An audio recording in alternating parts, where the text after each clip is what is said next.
I do want to, give a couple of minutes for people to show up because as you can see, some people will show up a couple minutes late. And, I want to make sure everybody's here for the addresses that we're going to be reviewing. So for the first little bit, I actually want to show you guys something that I'm super excited about. We've been working on this for a while, and yeah, I think it's going to be a bit of a game changer for the STR space. I don't know for sure. Maybe not a game changer, but it is something that I haven't seen anybody else do. I'm super excited about it. I hope you guys are too. Let me just shut up and show you. We just revamped our entire site, but more importantly, the entire Bianchi method. So I'm not sure how many of you guys even know that this exists. I hope that you all do. We have like 1,500, over 1,500 people who have access to this. So I'm just going to show you what it looked like before and what I did to revamp this. So the Bianchi method, for anyone who doesn't know, is the process that I teach for how to find a profitable Airbnb. And I created this course for free. Um, and I did it after finding 120 plus properties. It's the Yankee method that you can see right here, right? And so this whole course is 40 hours long. It's like an extremely extensive course that teaches everything, like how to find the right possible market, whether you're purchasing or arbitrage, and how to study a large market compared to a small market. And then it goes into like how to build out a buy box and go into like how to find the actual hunting for the property and how to do a revenue forecasting, which is a lot of what we're doing on these calls right now. Knowing what amenities are going to matter, how to do the underwriting process, how to purchase a property, just 101, the design side, and then there's even more, which is like goes into mortgages and taxes and all that kind of stuff. And so it has a whole bunch of tools. What I realized, like I thought, if anyone has been following me for a little while, you know that I've been super excited about the Bianchi method. I talk about it all the time because it is the best resource for learning Airbnb data, right? The problem, though, if I went and actually looked at all of the Airbnb, all of the data for this course, was I realized that nobody was finishing it. Like nobody was going end to end. Nobody was really like figuring it all out. And some people would get started, but then they would stop. And so, what's the use of all this information if nobody goes through it in the first place? And so, what I wanted to do is try and figure out a way that I could take all of this, take out the core concepts and the most important information, and put it in a version that is more consumable, so that everybody Got actually a two. I've goes, got a 2 o'clock here. I had to log in too. so that everybody actually goes through it, right? And once you go through it, you can actually use the skill that you've then developed by going through it. And so, what we have done is we have taken this extensive 40-hour long course and a couple of other like mini courses that were involved in that and condensed it down to a 7-day course. Okay. This is a 7-day Airbnb data basics. You're going to learn the core concepts of things that you need to know that are going to allow you to be able to understand Airbnb data and find profitable properties and nothing else, right? Just those core things. And so each day is its own bulk, right? So like this one here is 34 minutes long of understanding the basics Airbnb data. Then day two, you get into markets. And when you get into markets, it's 49-minute long video explaining everything you need to know about markets. So each day is a bulky section, but that's why I broke it up day by day. I don't even want your email. This is just right on the website. You can go through it 100% for free and enjoy this content and actually kind of figure it out. So this to me is like the coolest thing in the world because I'm trying so hard to make sure that people can actually understand how all this data and creating a really extensive course I felt like was a good thing, but clearly it was too extensive. And so now let's try and make it more consumable. And so yeah, this is a brand new thing that I'm just doing, and I'm hoping it resonates with a lot of people and I hope you guys enjoy it. I hope the Airbnb community that's out there learns about this and finds out about it, and more people end up going through it and more people will be talking about it. But that's the first thing. And then the second thing, we just launched this as well, is the STR tax loophole. So the STR tax loophole is one of the best ways to be able to save on your active income. And now we have a 3-day course where if you go through this, it's kind of easier. It's almost like 2 days, really. It's not as extensive. But if you were to go through this, you can understand the STR tax loophole through and through. And this guy right here, Brandon Turner, is the guy who figured out the STR tax loophole. And so there's nobody better to actually explain this. And again, right on the website, free, go through it, and you get all the information that you need. So And on top of that, like you can get the white paper to read it if you wanted to. And then also, if you're in the Airbnb data basics and you go to the resources section here, we'll email you all of our resources as well. So you can have, we've got like 6 different resources. One of them is like this actual underwriting sheet. We're giving that away. We have the air valuation sheet. We've got a lot of stuff in here. So anyways, I know this is not the purpose of the call, and I don't want to use this as a way just, for marketing purposes, but we do have it officially in here where you can just go through these courses in a more effective way right then and there. And I have been working on this for a while, so I'm super happy for it to finally be launched and, let other people know if you think that they'll find it valuable as well. Okay, cool.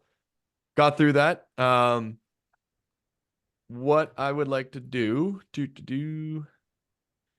Um, okay, before we get started, all right, there's always new people that show up here. Like every single week, we almost get almost 100 new people that join every single week, which is wild. So there's gonna be a lot of people that are gonna be first timers watching this. And I know, Samuel, I've seen you here before. Scott, I believe I've talked with you. Jimmy Wang, I've seen a lot of you guys before, and you know what's going on here. But I'm just gonna give a quick breakdown of exactly what we're doing. Right.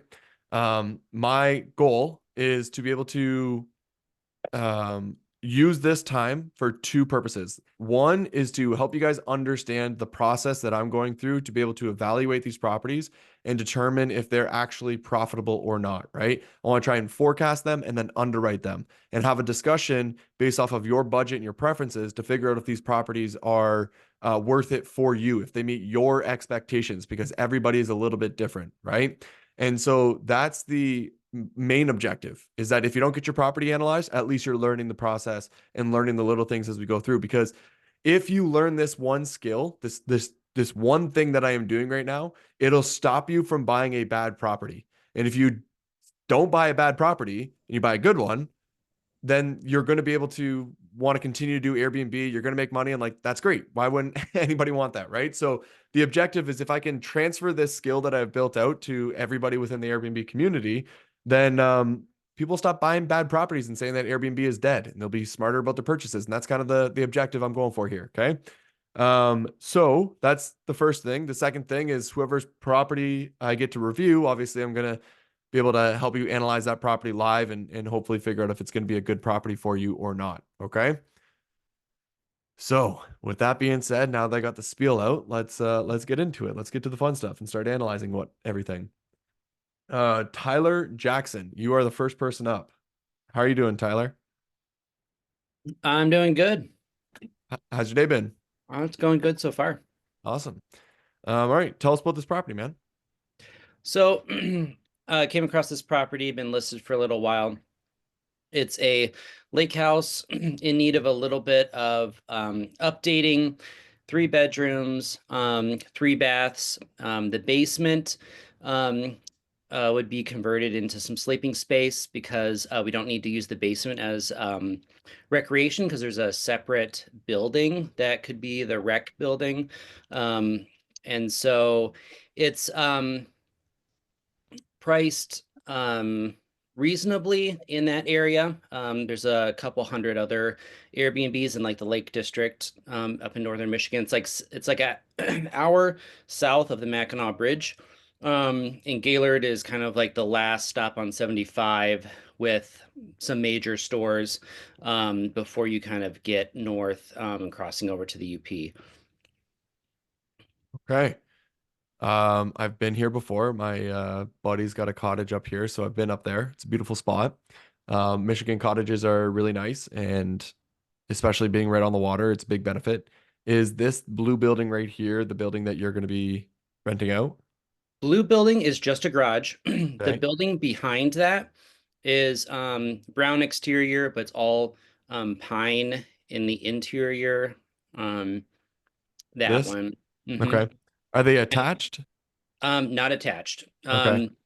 Has a propane like heating stove, and then there's a massive sauna inside of it.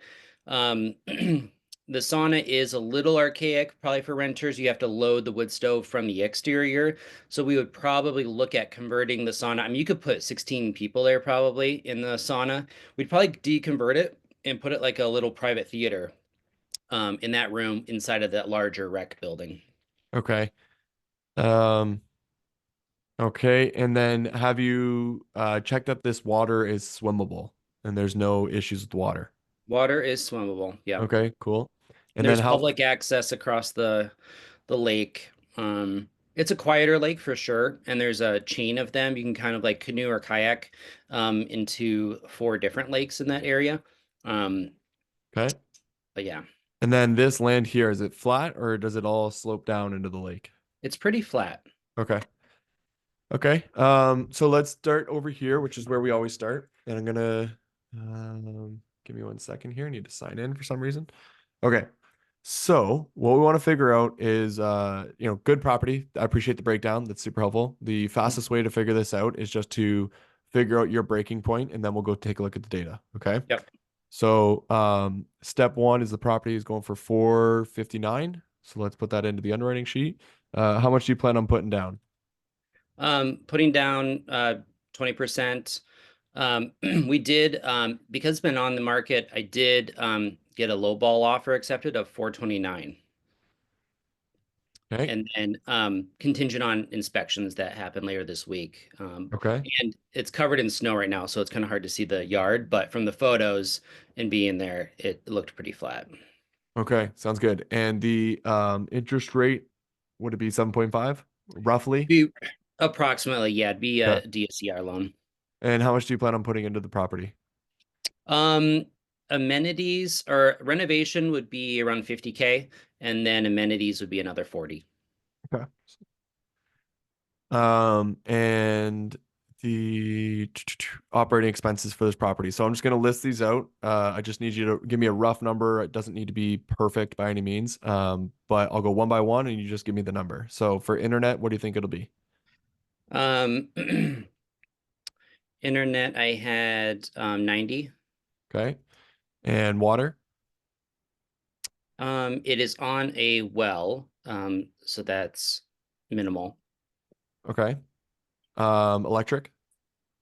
Electric, I had like 150, pending if we install the hot tub.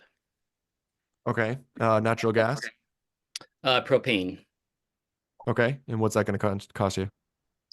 For a refill, it was 250, and the previous owner said it was like twice a year. I assume it'd probably be a little more, so it might be 3 times a year for us. Okay. And pest control? I had 75. Okay. Uh, pool slash hot tub maintenance. So if you do end up getting a hot tub, which is probably something I'd strongly advise, Mm-hmm. um, have you talked to anybody about what that's going to cost? Not up there yet, Okay. but I was kind of factoring at least 150. Okay.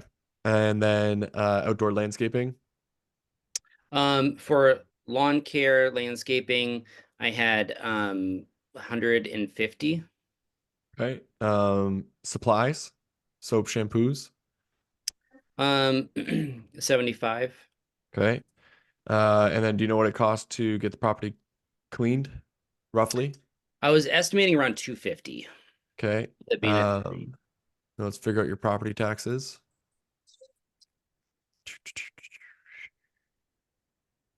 Let's go. We are at 3,800 for the year.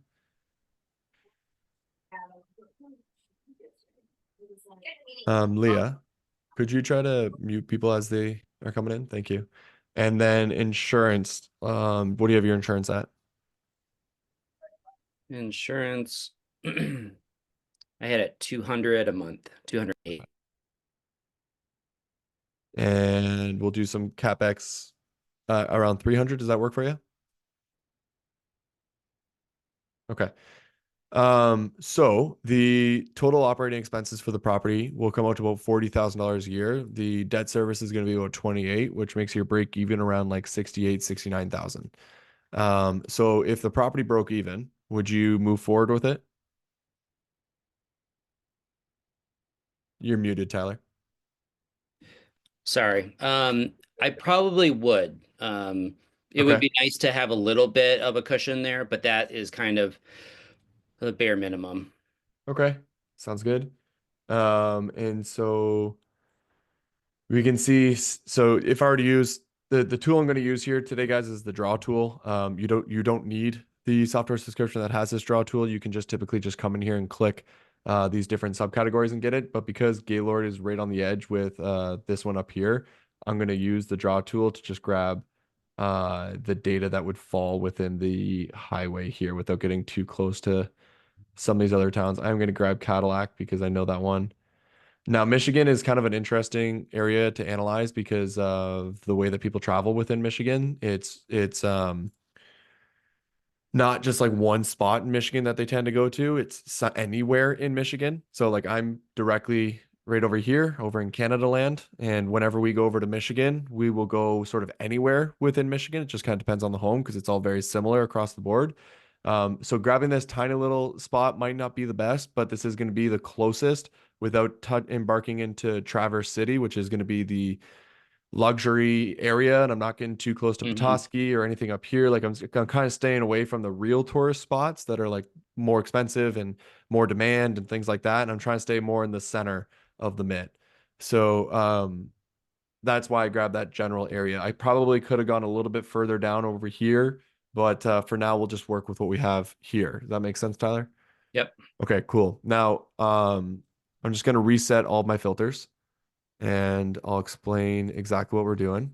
So I was doing this analysis for another group earlier today, but I'm going to walk you guys through exactly what's going on here. So when I reset all my filters, you can see that it says there's 2,700 listings, right, within this whole area. Now, obviously, this is a 3 bedroom, 3 bath that we'll be focusing on. It's a good size square footage because of that additional unit as well. Do you plan on adding any additional bedrooms? Yeah, probably in the basement we would do two queen over queens in the basement area. So a fourth bedroom, or would that Yep. be like a okay? So sounds good. So 4 bedrooms.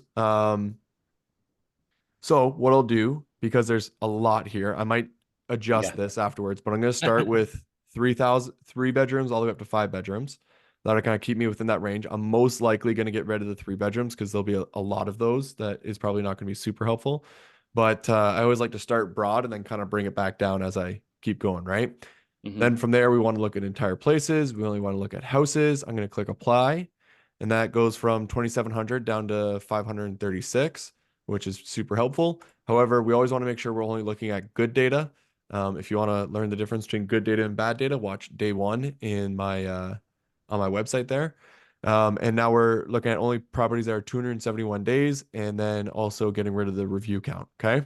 And so we now went from 2,700 down to 237 listings, which is still a ton. So I'm actually just curious how many 4 bedrooms specifically there are out of this entire grouping. And then we'll go from there.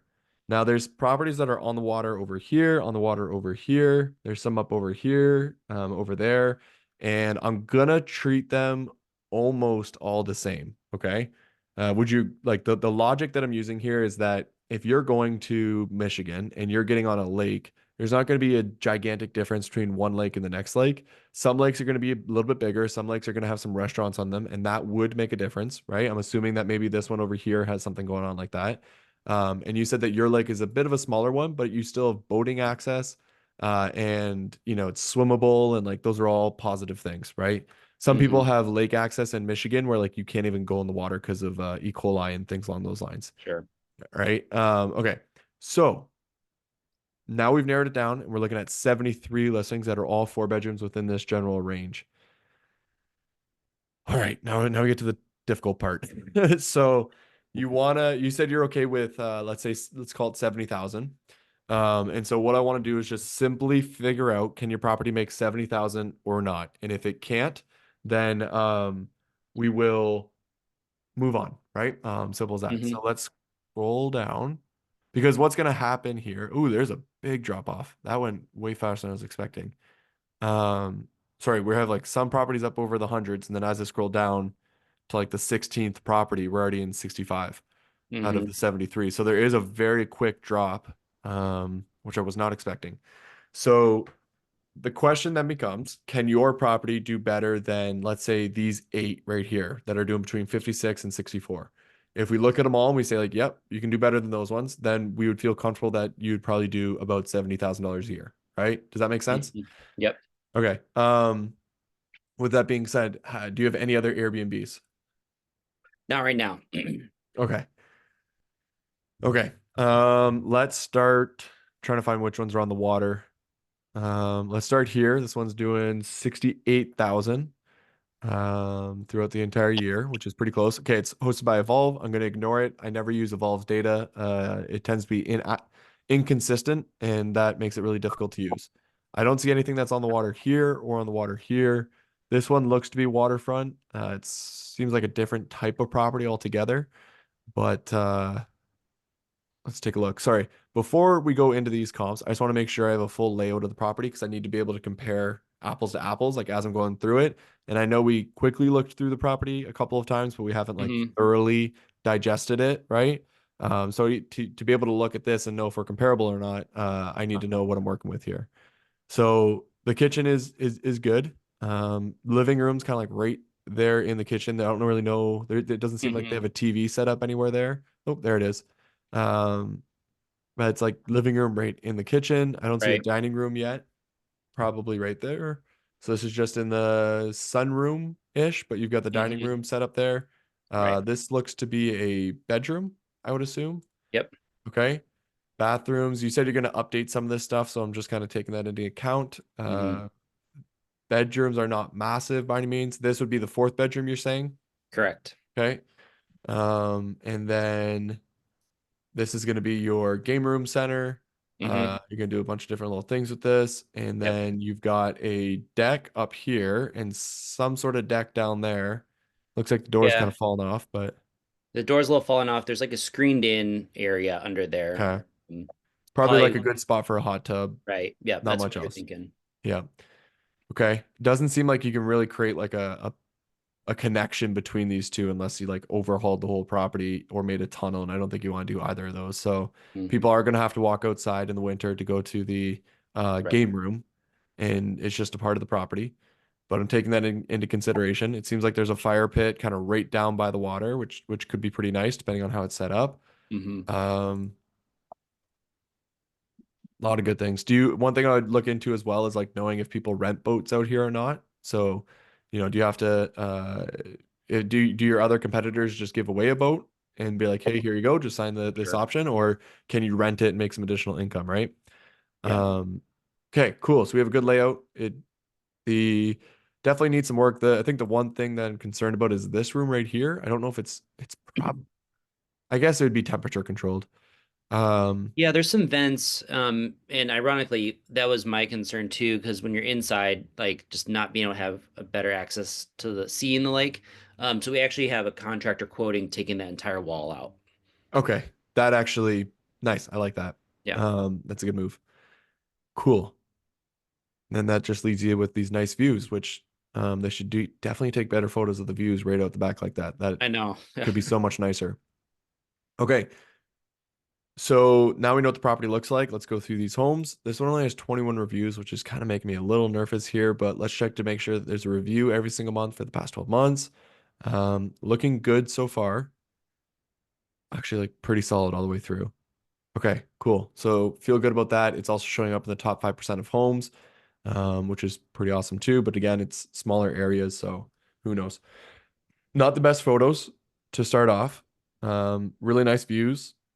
The key things I'm going to be looking for here, specifically with these types of properties, is like how much bigger is the other person's property and how good is their water access compared to your water access. Mm, Because those are the kind of things that are going to compete really well. So bedrooms and bathrooms and living rooms and dining rooms, like I'm not overly concerned about it because you have all that. Like even this game room here, please put together a better game room than this yeah, when you put yours together, right? And then yeah. you'll be able to outcompete. They've got a huge lawn. They haven't really done anything with it. They've got some seating over here.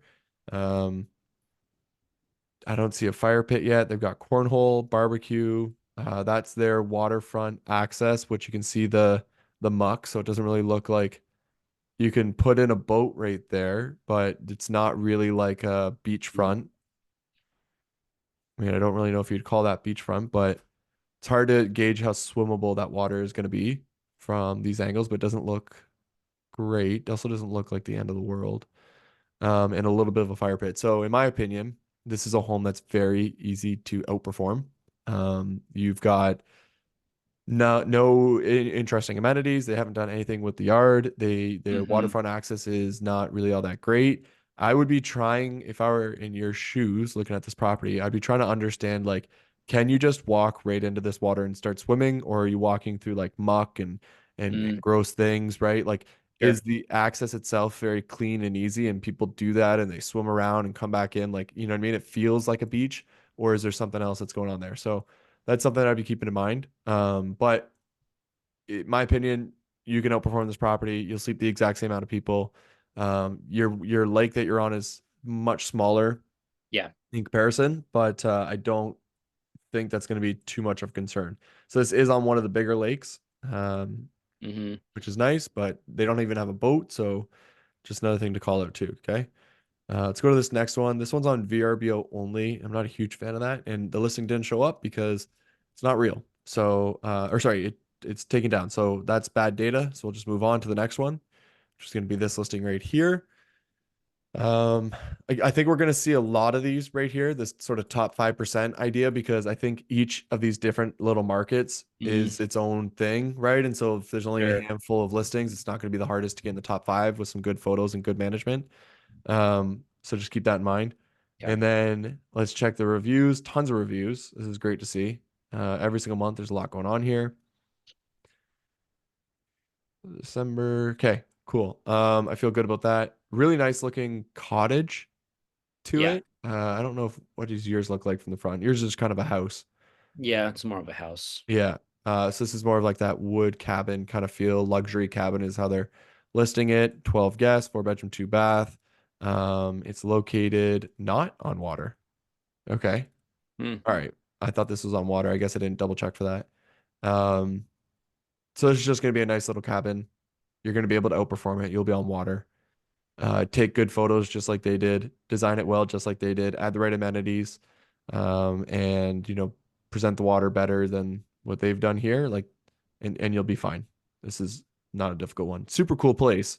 Very, very, hmm. very, very cool place. Like a lot of character to it, but water wins. Secluded woods. Yeah. Yeah. Yeah. It is definitely cool. But all right, doesn't look like this one has water access either. It's got some sort of pool. Hot tub located in the club. So that's like a community pool that they have access to, which is nice. But again, this is not something that's going to be difficult to outperform. I know you don't have a listing yet, but I hope you can see that you don't want it to look like this, Yeah. ideally, right? Yeah. So okay, that's another one I feel good about. Let's keep going. This one's interesting. I don't think it's along water either. Now I know there's a waterfront sort of like amenity option that I can click, but I'm not going to because the filter's not all that great. I tried using it earlier today and it wasn't great. Like if I go to the amenities, I think there's a spot where it says waterfront. Mm. Oh, there isn't. I take that back. Okay, never mind. There's a pool one, but not a waterfront.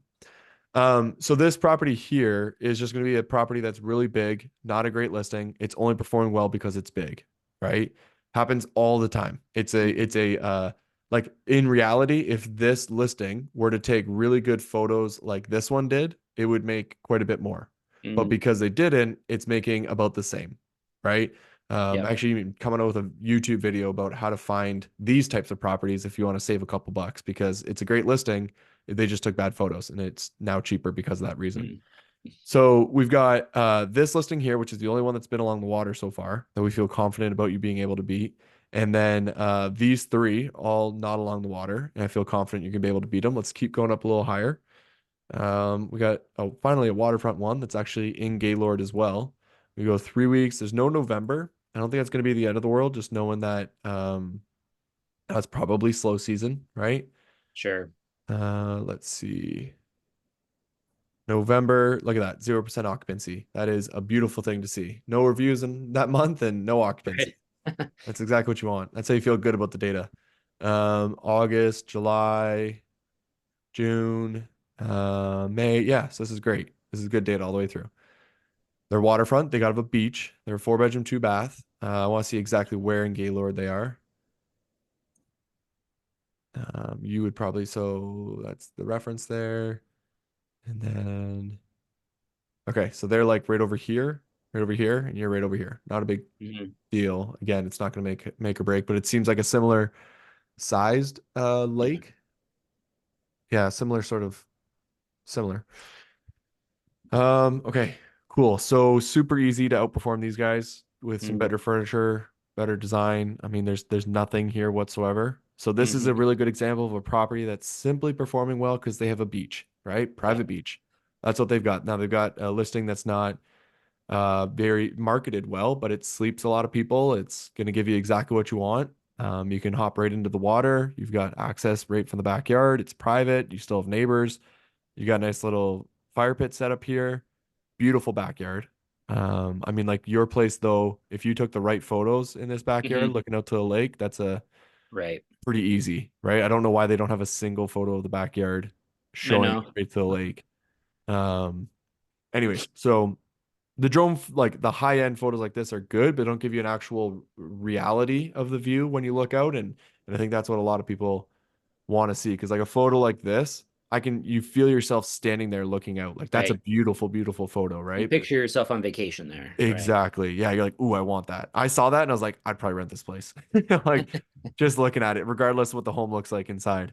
So this is kind of an annoying piece of data because their backyard has this awesome beach front to it, which yours doesn't. And you can like Mhm. very easily walk in. Again, I don't know if that's possible with your home, but something to consider. Sure. Um, this is an annoying piece because technically their backyard is slightly better than yours, right? You don't have the sand.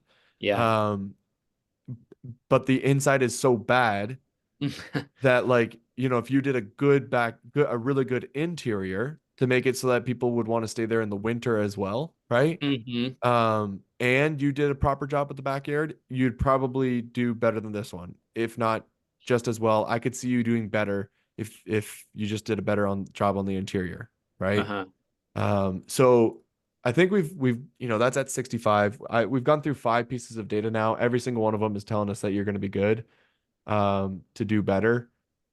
If I was in your shoes, I'm just gonna look at one last one here, to just make myself feel a little bit better about this recommendation. Um, like really, really solid data here as well. So looks good. And then interior again, like bad photos.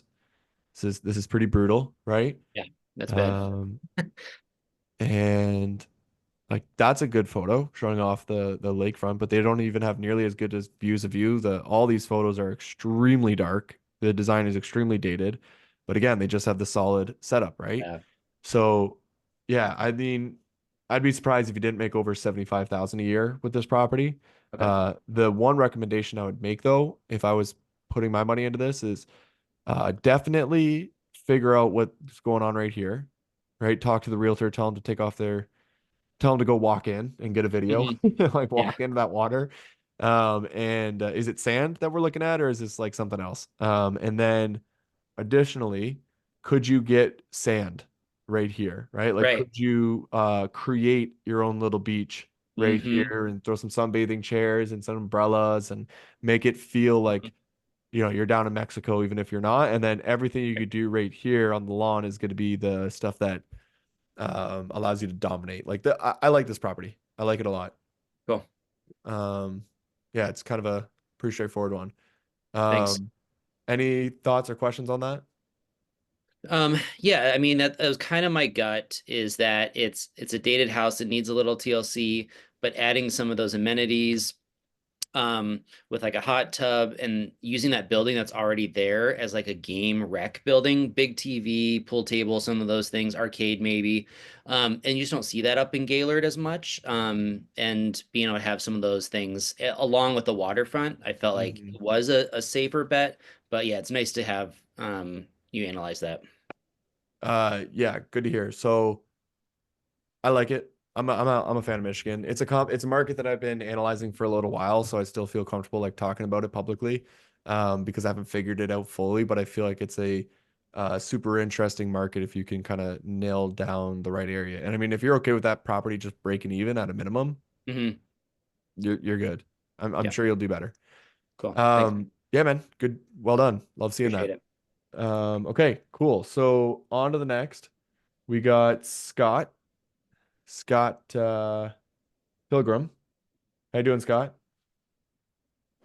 I'm well, thank you. Awesome. I see you got a you put in here Harmony House 3.5 miles north of San Pedro Town, Belize. Do you have a address that I could use? And that is about as good as they get Yeah. in terms Okay. of address. I've got the VRBO listing and then also the real estate. Beautiful. Um, Could you send me those? you Both bet. those will work. Yeah. Awesome. Uh, Actually, yeah, if we're going to do this and kind of start over, let me. I sent you a second property that's probably better to look at, and I put the URLs in there. In that, I sent that about 15 minutes ago to that STR search or support email. um, okay. I'm not seeing it. Would it be support at STR search? Yeah, it would be, but I'm not seeing it there. Leah, are you Okay, let me resend it right quick so that okay? Okay. this makes sense. Alrighty. Cool. We'll get going from there. I hope you guys are enjoying this, by the way. I still find it crazy that you guys show up every single week and sit here for 2 hours. So I appreciate it. And Marianne, I see you here every single week studying. So keep learning. Hopefully we can get you a good property too. Um, but yeah, every single week you guys there's like 100 more people who are showing up. I find it just insane, but I appreciate it. So I'm glad you guys are finding it valuable. Jeez, sorry. Couldn't get that word out. All right, let's keep going. So I got it, Scott, and I'll open up this link. Thank you for sending it. I don't know why it wasn't there. Okay, Um, and then now I'm sending the VRBO link now, since I know that's your favorite. yeah, love VRBO. It is the best. Okay, so I always enjoy when I get a property that's not America. It's a lot of it's so much more difficult to analyze, but we'll do our best to try and figure this one out as we go. I think the more challenging ones are you're kind of like seeing stuff that I wouldn't typically do. So I think they're like a better learning curve, right? For like better for teaching and stuff like that. Right. Um, so it is going to be harder. And I'm going to stumble as I go through this, as I try to figure it out. Please bear with me as I go through it, but try and pick up as much as you can, guys, as I go through this. So we got a property in Belize. Tell us about this, Scott. This is, we've got several other properties around, a couple in Gulf Shores and one in Red River that we do. We're kind of looking at, okay, what other areas, what could we be passionate about? Where might this make sense? Somewhere in the Caribbean seem to check our boxes. Okay. We do a lot of and have a number of clients that are multi-generational travelers. So we need something that's a fairly big size property, so that when the grandparents are paying for it and dragging everyone along, um, uh, we could cross sell. Do you want to go to the Caribbean, to the Gulf, to the mountains, that sort of thing. So Okay. we're kind of looking at 4-bedroom plus properties.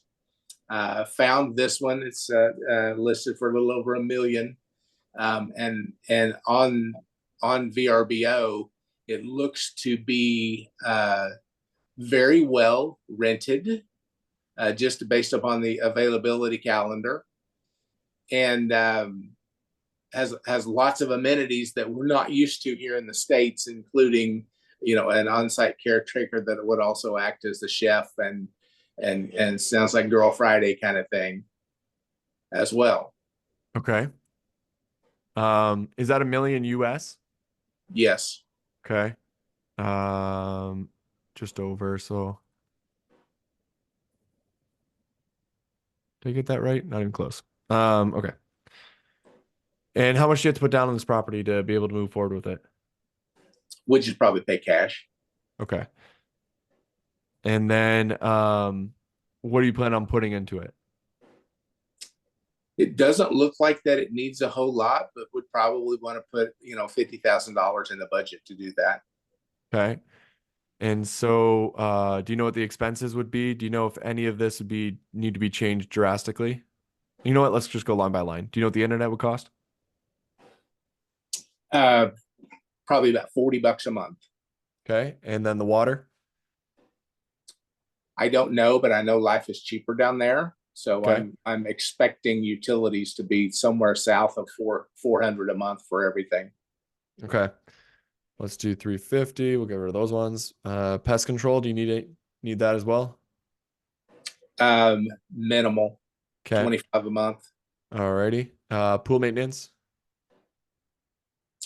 No, the caretaker does that.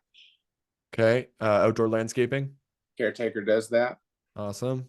And then supplies. Probably $50 a month. And then do you know what it costs to get cleaned? Well, I'm going to put the entire caretaker expense in there, and it's probably around 1,200 a month. Okay. Let's do some guessing here for a second. There we go. And then property taxes. Uh, Almost nothing, like Okay. $20 a month. Okay. And then the insurance. I really have no idea. Okay. Well, let's leave it at $100 for now. We'll just go from there. Do you want to have any capex in there? Uh, no, we're okay. Let's look at it raw. And okay, HOA. No. Okay, cool. So as long as this property makes $26,000 a year, you break even. Well, All I'd kind of like to have a return on my investment if you don't mind. right, sounds good. So what kind of return are you looking for? 8% plus. Okay. I don't know what that would be, so let's just start putting some numbers in here till we figure it out. 125. Okay, so about 120. 125, 120 is where you need to get a 8% return. Okay. Okay. All right, so let's figure out if the property can do that. Anything else we should know before we go into it? No, Okay. you're as ignorant as I am. Okay, perfect. So we gotta figure out the property can do 125. And if I understand correctly, it's on this little island right here. Is that right? That is correct. Okay. And we want to make sure that we open this up. So it is a 4-bedroom, but obviously we're only working with 19 listings here. So let's open this up to 3 bedrooms and 5 bedrooms and pull in some more data. We obviously have all of the amenities opened up. The first thing I'm just going to look for is seeing how many properties fall in that 125 range. And it looks like this property is crushing it at 478, which is not good data. I can almost guarantee you that. If it's better than that, that's all. Sorry. These really big numbers here, the 500,000 numbers that you're seeing, it's in Yeah. Belize. Let's change that over to Well, USD. hold on just a second. Okay. Oh, yeah, okay. It's in Belize. Yeah, That's this property, isn't it? it is, Okay. but um, Potential. we got to vet all of the data before we get confident about it. Okay. There's a lot of this island data, a lot of the different islands. I find it extraordinarily difficult to rely on some of the data just because of the seasonality, the number of reviews. It's been a while since I've had to go through any one of these, but there's some things we want to learn as we go through. So Okay. don't take that number for its face value. Okay. Also, if Okay. this is an existing Airbnb, tell the person to send you the statements like today if you want to move forward with it, because those are the most realistic numbers you could ever possibly get. And I would never buy a property without them telling me exactly how much it's made over the past year or two. Yeah, I did not know that it was on Airbnb. So Gotcha. Well, it's being rented out by something, right? So even if it's not Airbnb, just whatever the prices are. yeah, well, I knew it was on VRBO, but I Yeah. hadn't seen an Airbnb It's citation actually in any of the ads for it. it's actually not on Airbnb. It's just on VRBO. The little link right here is showing just VRBO. Oh, So okay. yeah. Okay. Okay, cool. Clearly the properties are doing over 125,000. So we might be able to find maybe this property might make over 125 from what we're seeing. Before we can go and take a look at those properties, we always got to take a look at this property.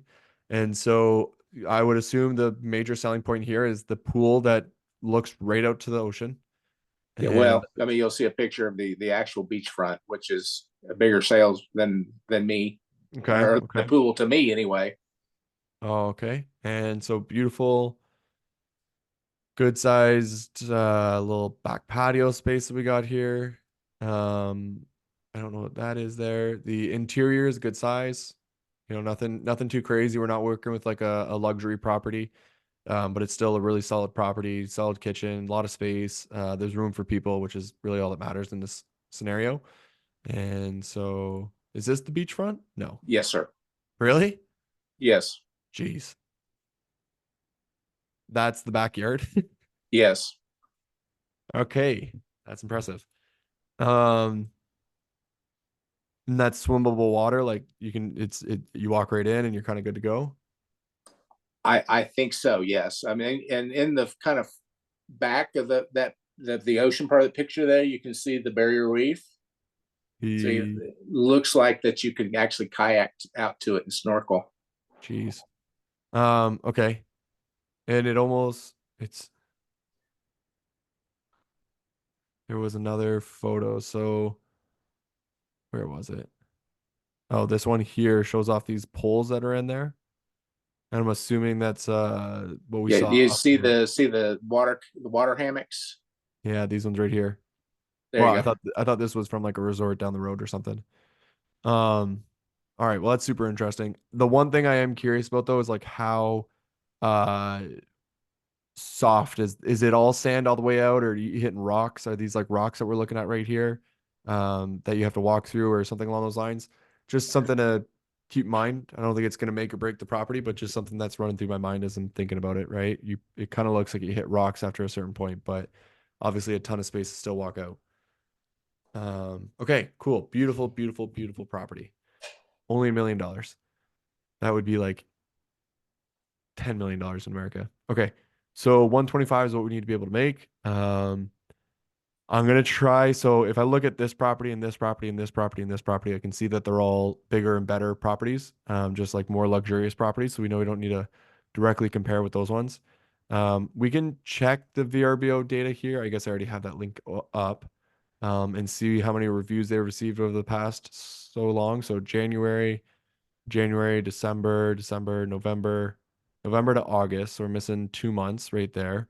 Let's check to see if they got occupancy and revenue during those 2 months, what that looked like. September was 53 and October was 51. They have no reviews, but it says they brought in 14,000 and 16,000, so a total of 30,000 during that time period. And then I don't know exactly why that would be, but I'm just kind of pointing it out, right? Uh, That's slow season. yeah, okay.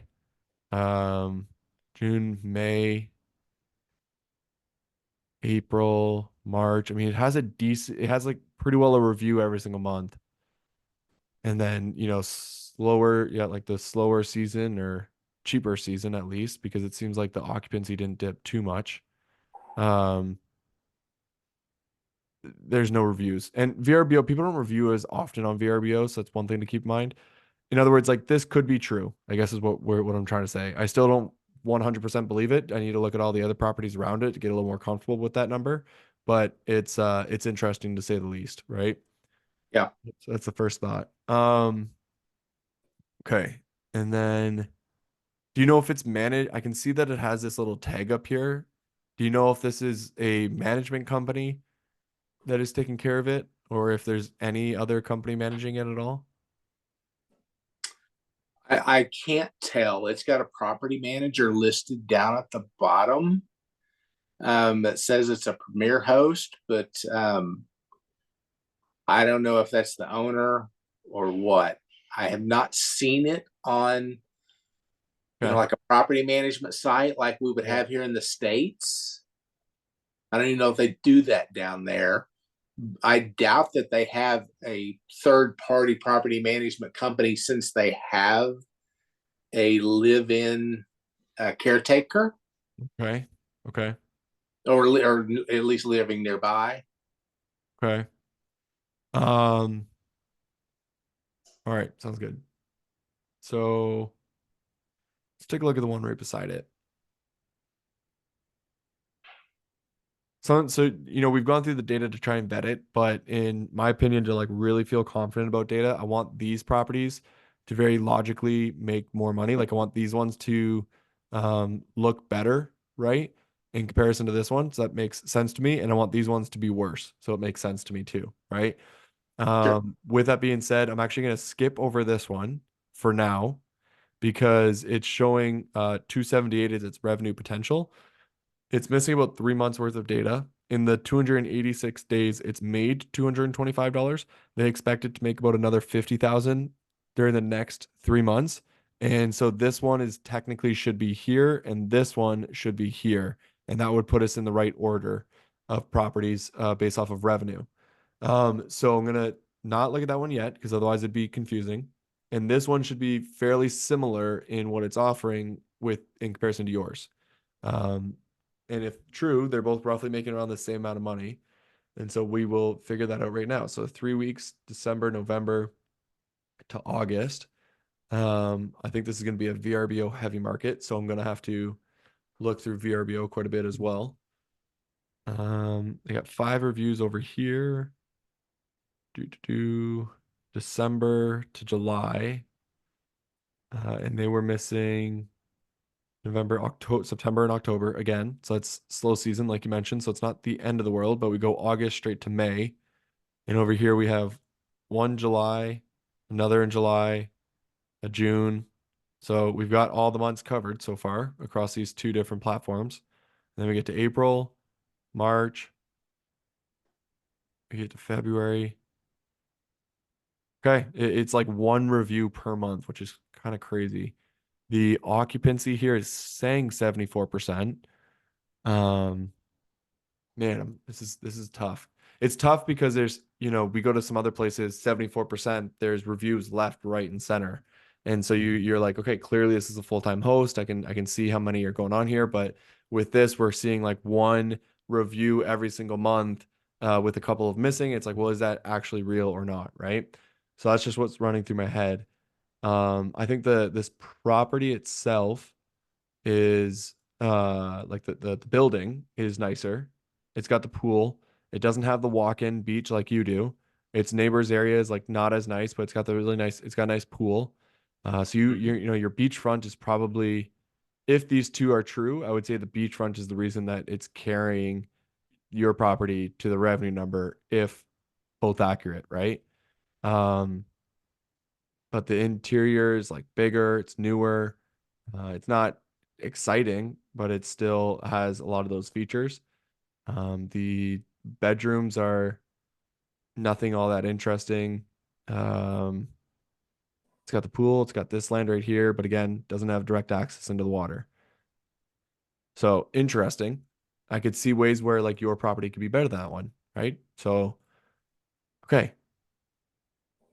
That's somewhat making me feel better about this listing, just seeing that they're relatively similar in some sort of way.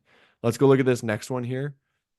Because this would naturally be the next one in the order, technically this one, but they're both very similar. So I'm going to look at both of these, and both of these should be better than yours and the last one we just saw. And if they are both better and the data is also good, I'm going to feel more confident about the revenue number I'm seeing for your property.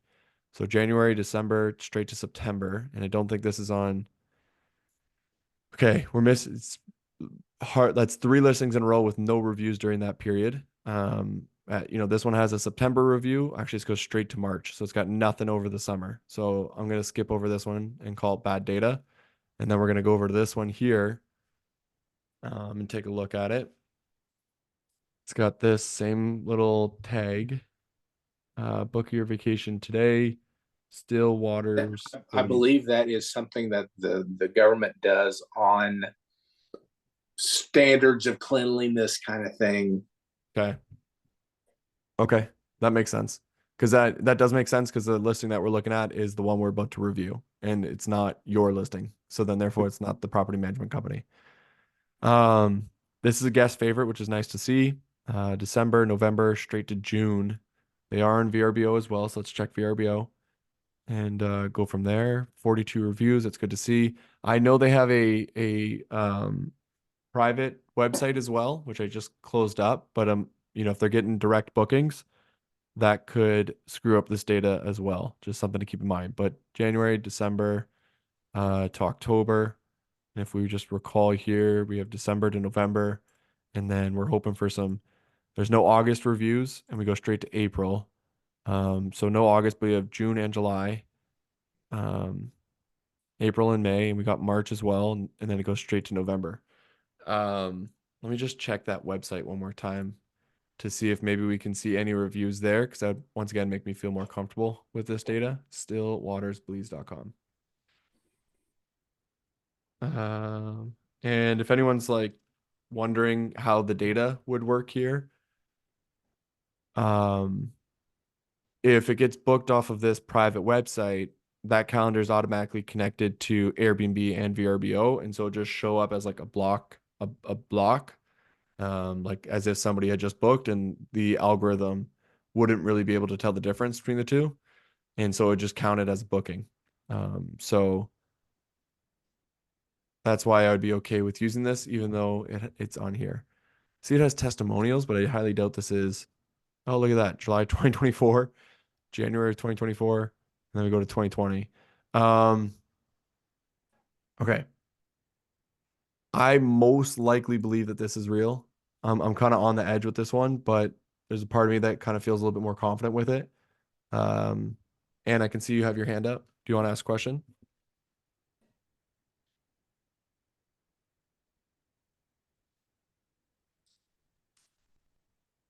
Yeah, I was just reading through the VRBO listing, and Mm-hmm. it says that all the food is included. So would that need to be added in as an extra expense on the expense side of things? I would. Yeah, we'd have to check that out, see what Mhm. that. Like I just found it on VRBO on my phone here, and it says included daily rate in the daily rate, breakfast, lunch, dinner prepared by chef. Anyways, and then it says not included alcohol and soft drinks and snacks. Okay. So that's what I Uh, was just thinking about. How much is food cost yeah, added that's a good into that? question. Let's Anyway, throw. I mean, I'm assuming it'd be pretty expensive. Well, they provide the food for 4 people, but it's $25 per day per guest over 4 for food. Okay. Uh, Let me just see. Let's just use a random number here. Let's say we put in $500. If I put $500 in there, which is an extra $6,000 a year, you're still at an 8% cash on cash with these numbers. If I put in 1,000 a month, you're just below. So if we still search for that 125 range, you're still hitting that 8% that you're looking for the most part. So great catch, Ann. I appreciate that. That is helpful. It seems like we can continue to use those same metrics, and we'll land at the same spot. Do you see what I'm pointing out there, Scott? You bet. Okay, cool. Thank you again, Ann. Appreciate that. We got the team looking together on this. Everyone's working on it. So this one here is this property is interesting. Again, I'm not feeling super confident. You guys can kind of see the difference with the amount of reviews that we're going through here in comparison to some of the other listings that we would have been looking at in stateside. But for the most part, this property is going to have a lot of the exact same things that you had, but it's also got a really large backyard that does lead right out to the water. So the only difference with this one is just a larger backyard sort of setup, but it's very, very similar idea, right? So this is actually a fairly comparable property. You got a pool, you got a backyard, leads out to the water. The interior is somewhat similar. Um, yeah, I mean, if that data is real, showing 277, you're at 238. It's not a huge gap. I can see why this one would do a little bit better. It's got a better, bigger backyard. The interior is slightly bigger as well. So that logically adds up to me. And I can see this one has an even bigger and better backyard. Same with this one. And then we get into some mansions over here, right? So I got to be honest with you. I did not think any of this data was going to be real when I first looked at it. But I'm feeling a little bit better about it as we go through. As you can see, we go from 238 down to 150, only 8 listings later. So I kind of want to go through these ones a little bit more and see if I can feel confident about these ones too. Does that work? You bet. Okay, let's start at 150.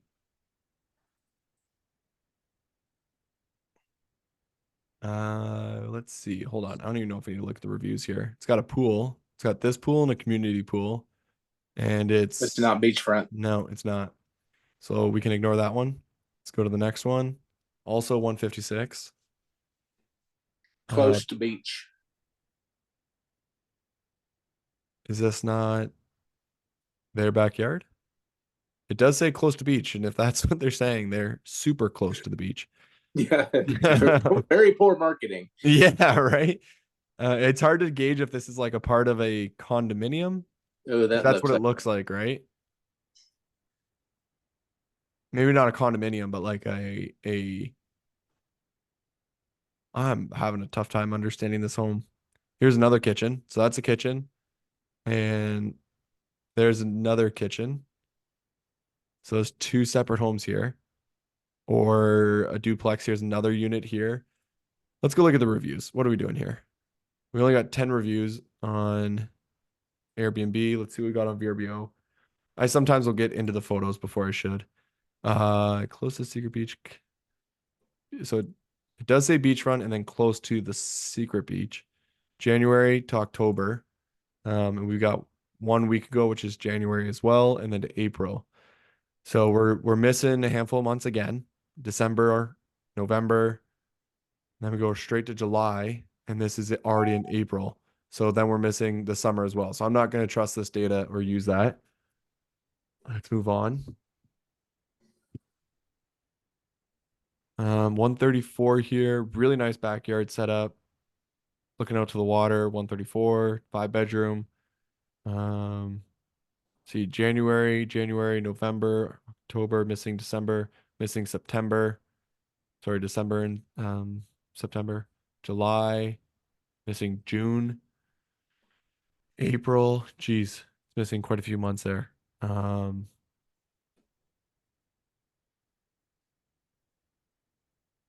See, like there's a lot of months missing here. I'm just trying to quickly figure out maybe this is a Tony Whitehouse. I don't know what that means. Seeing if maybe this has its own direct booking as well. There's a lot more direct booking in these areas in comparison. So you get a lot less reviews that add up, and then it's harder to know if the data is real or not, you know? Because it's showing 100% occupancy in March and April, which is unlikely. 0% occupancy in October.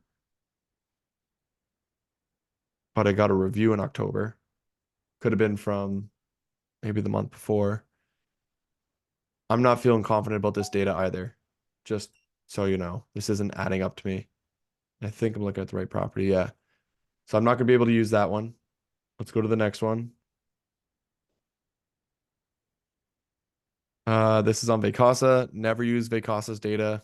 It's extremely inconsistent, so we can't use that one either. We are running out of data points here.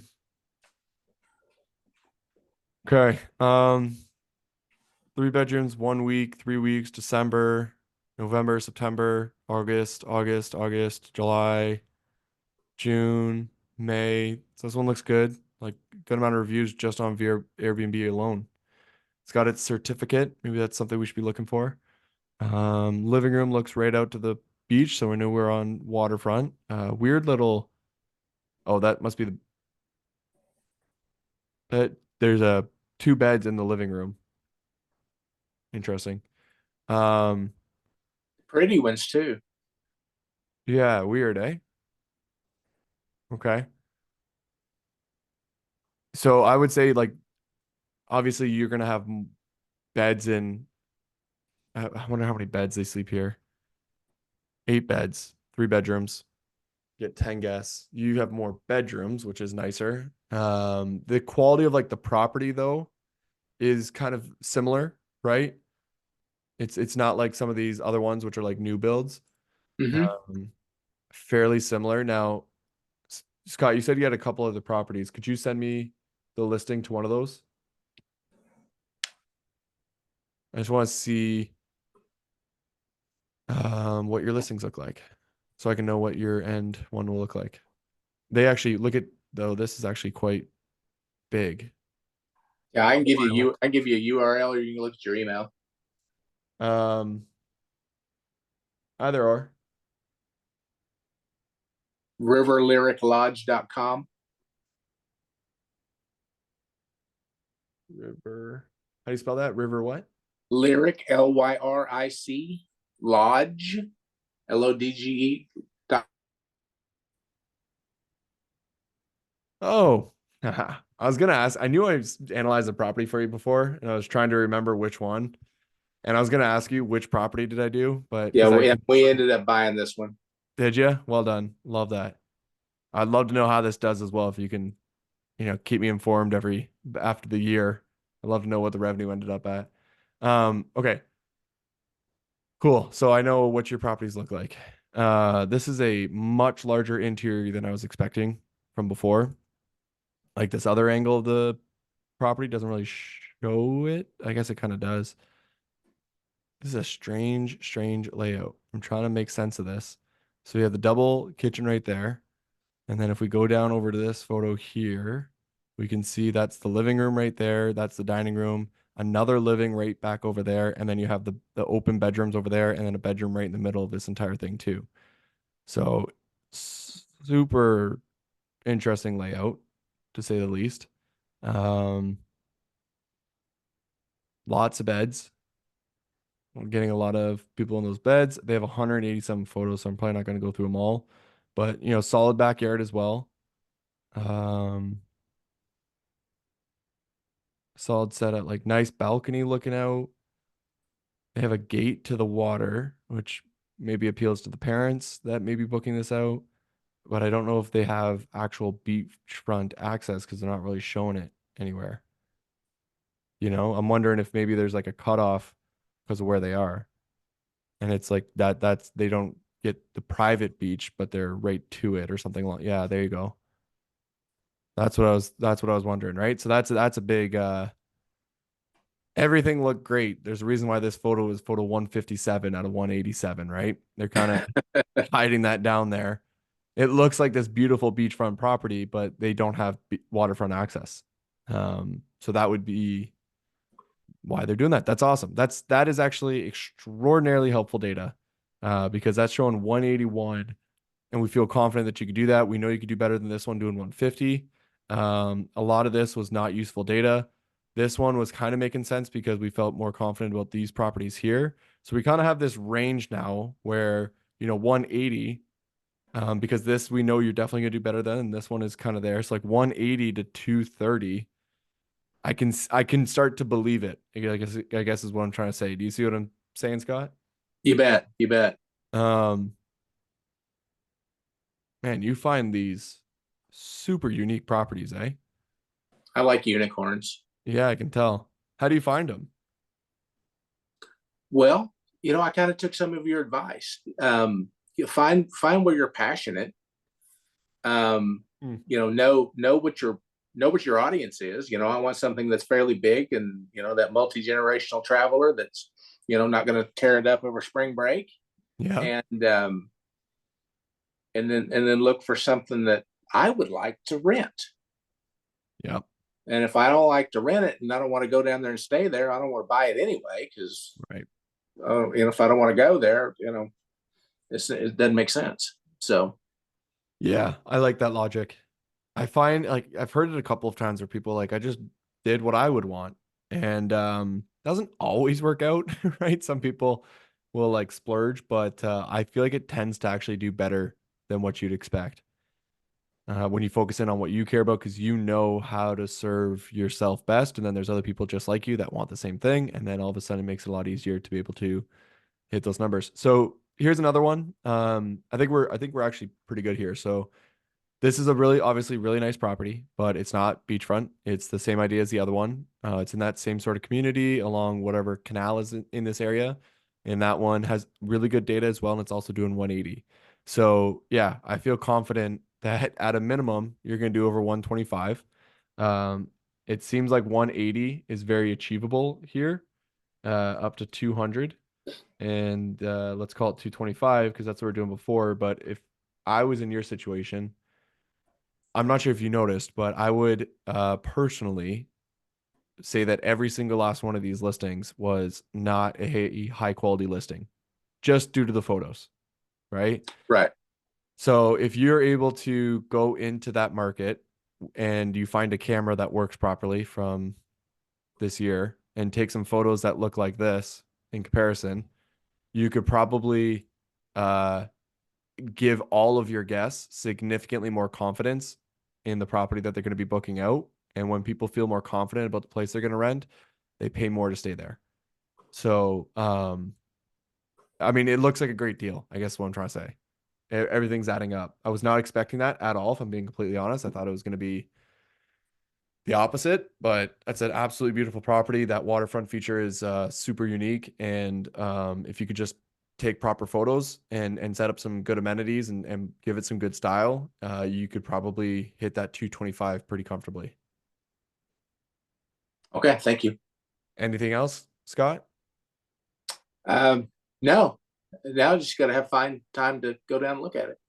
All right, shouldn't be too difficult. Seems like a pretty nice place. Yeah. Shannon recommend flying down a good STR photographer. I'd recommend that without a doubt. Not a bad idea. That'd be a good trade for a long weekend. Yep, big time. And people will do it too. They'll do it without a doubt. Okay, thank you, Scott. That's you're 2 for 2, by the way, on sending me properties that looked awesome and super unique. So I love seeing that. And good to know you're taking some advice and it's working out. I love hearing that too. So thank you for letting me know that. Okay. Yeah.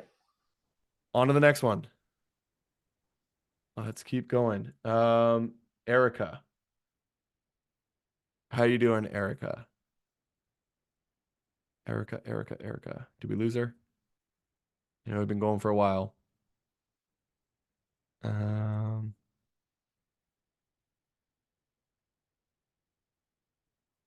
Nope. Okay. Erica is not there. Jimmy Wang. I think. Did we do a listing for Jimmy? Not. Jimmy, are you here? Do. Well, that's what happens when you go for 2 hours. Some people have to hop off. Gustavo.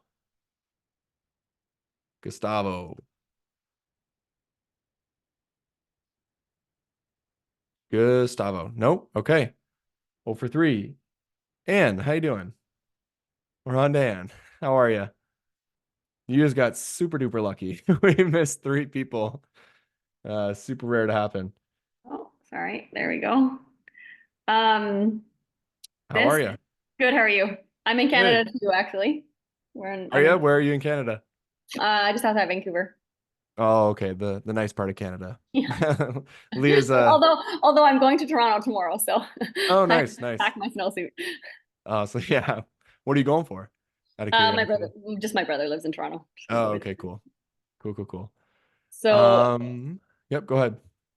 this is actually already an Airbnb.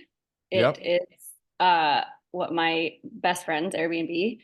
She bought it a year ago, and it is, and I'm like, dude, it's awful. Like, it's not good. It's not doing that great. She's not breaking even, and so I keep trying to suggest things to her, but I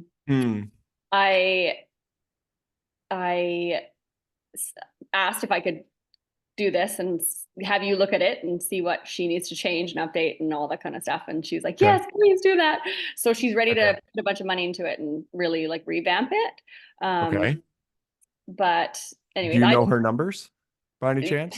Yeah, she has sent them to me. Okay.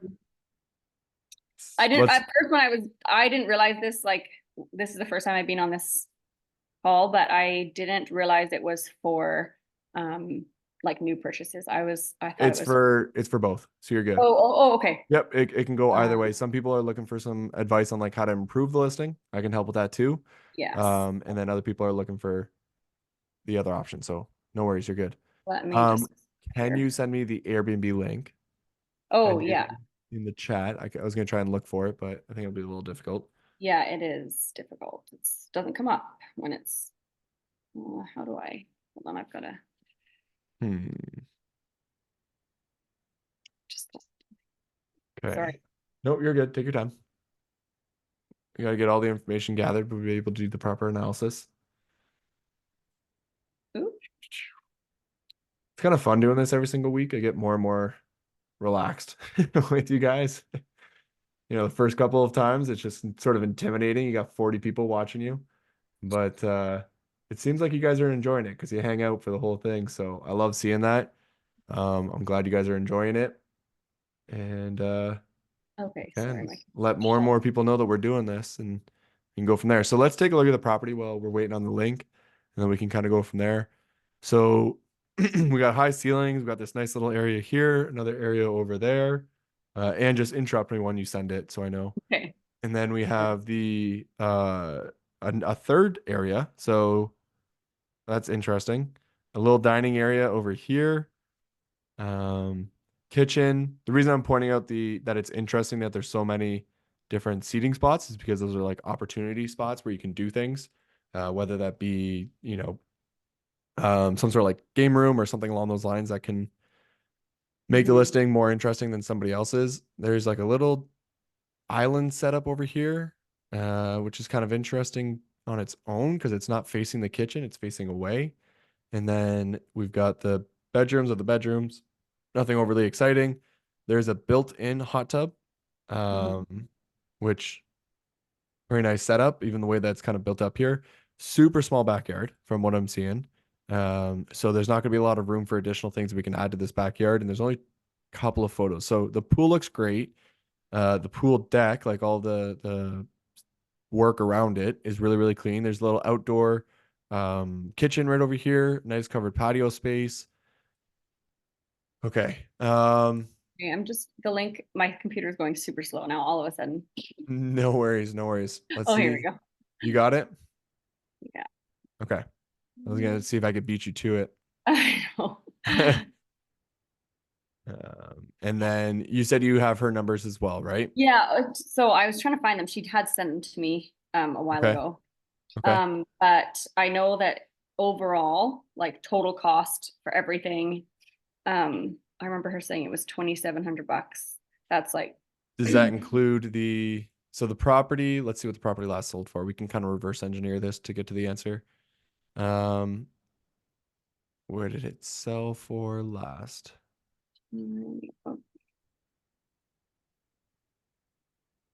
It should be in here. I normally don't look for that number, so There's a bear with dollar me. sign in the I graph. think she You bought can it look for at that. 650. 650. What'd you say, Rule? Yeah, no, there was a dollar sign in the graph. You could have just clicked that, but it's fine. Oh, okay, okay. Okay, Just... putting it in the group chat there. There we go. Sorry, I didn't know how else to. Nope, you're good. Okay. Sorry, where did you put it? The link? Just in the like chat, or I can send it to you. I don't know how to work this. Do you know the Zoom chat? Are you able to put it right there? The Zoom chat, Okay. yeah, I just typed in the Zoom chat.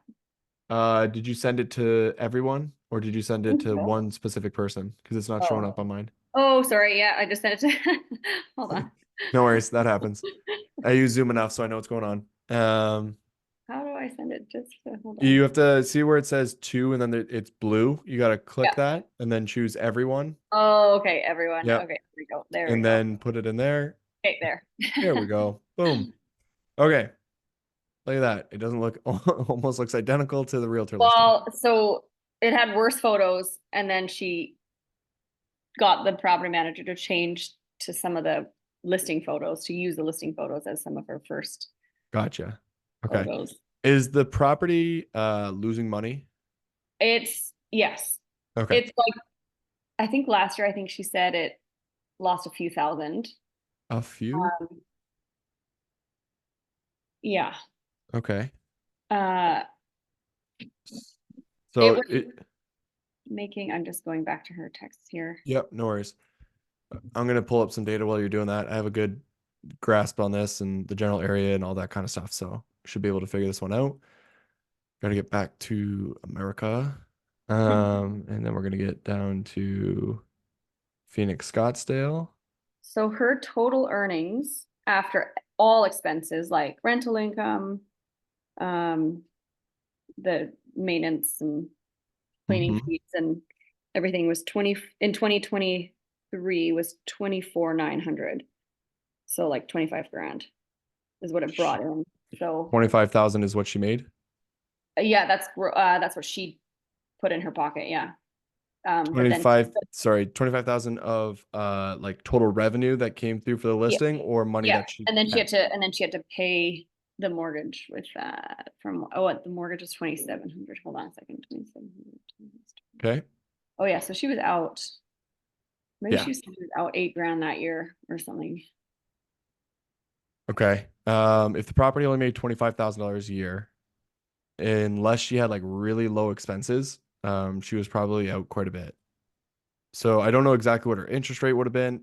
Regardless, let's just do this instead. So can we figure out a way to be able to make her more than $25,000? I think that's the question. Yeah. And so if she's Oh, willing, okay. Sorry. So I'm just looking here. Yep. It says rental income, 42,744. And then after all expenses, which does not include her mortgage payment, was 24,900. okay, So so that we'll would take be 42 and then 25,900 is what was left. And yeah. so we'll take the difference between these two, and we're at 16,000, which means that her total expenses for the year were 16,000.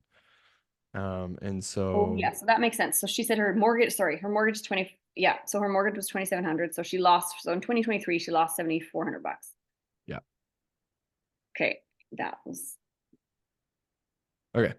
There we go. That's close enough. yeah. So we got $32,000 a year in debt service, $16,000 in operating expenses, $42,000 in total revenue, losing about 6,500. Now naturally, as she gets higher, I'm assuming her occupancy was fairly low.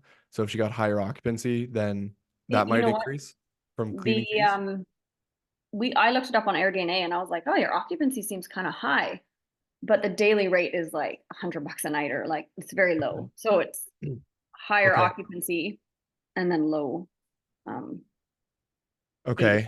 There's one piece that's a little confusing to me, just to kind of point this out, and maybe you guys can talk about it afterwards, but no big deal for this analysis, right? Um, to have this property cleaned is going to cost, I would assume, at least $150,000. And if it had high occupancy, it would have high turnover. yeah, you And think. that alone is going to be $12,000, right? And then we're not even into property taxes or any of the utilities. And so I think there's something a little bit off there. But either way, I think what I can do here, because this call is recorded and I'm assuming that she's going to be watching it. So how you doing? Yeah. Let's get into what she can do to improve the listing if she's going to improve the listing. Okay. Yeah. And I don't need to grab too much data to prove this. This is pretty standard stuff nowadays of like what is more ideal. I'll just try and find like an example of one of our competitors in the area. So here's an example of a competitor, right? This one's actually top 5%. We can see if we just look at the listing, okay, we'll just take a look at this one. The interior is really not that exciting. They have a really plain style, gray with like outdated tiles. Doesn't really go all that well together, but the kitchen is newer, right? It's got sort of the multi-tone color, which is very in nowadays. But more so it's the backyard that's obviously driving the revenue for this listing more than anything. So if we go back there and take a look, we can see they have a mural all the way around here. They have a really nice setup back over here.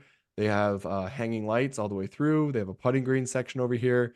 I'm not sure if I mentioned the fire pit already. The pool's lit up. So they've done a lot with their minimal space, and that's really what's allowing them to drive more revenue out of the property. And it looks like they're making 104.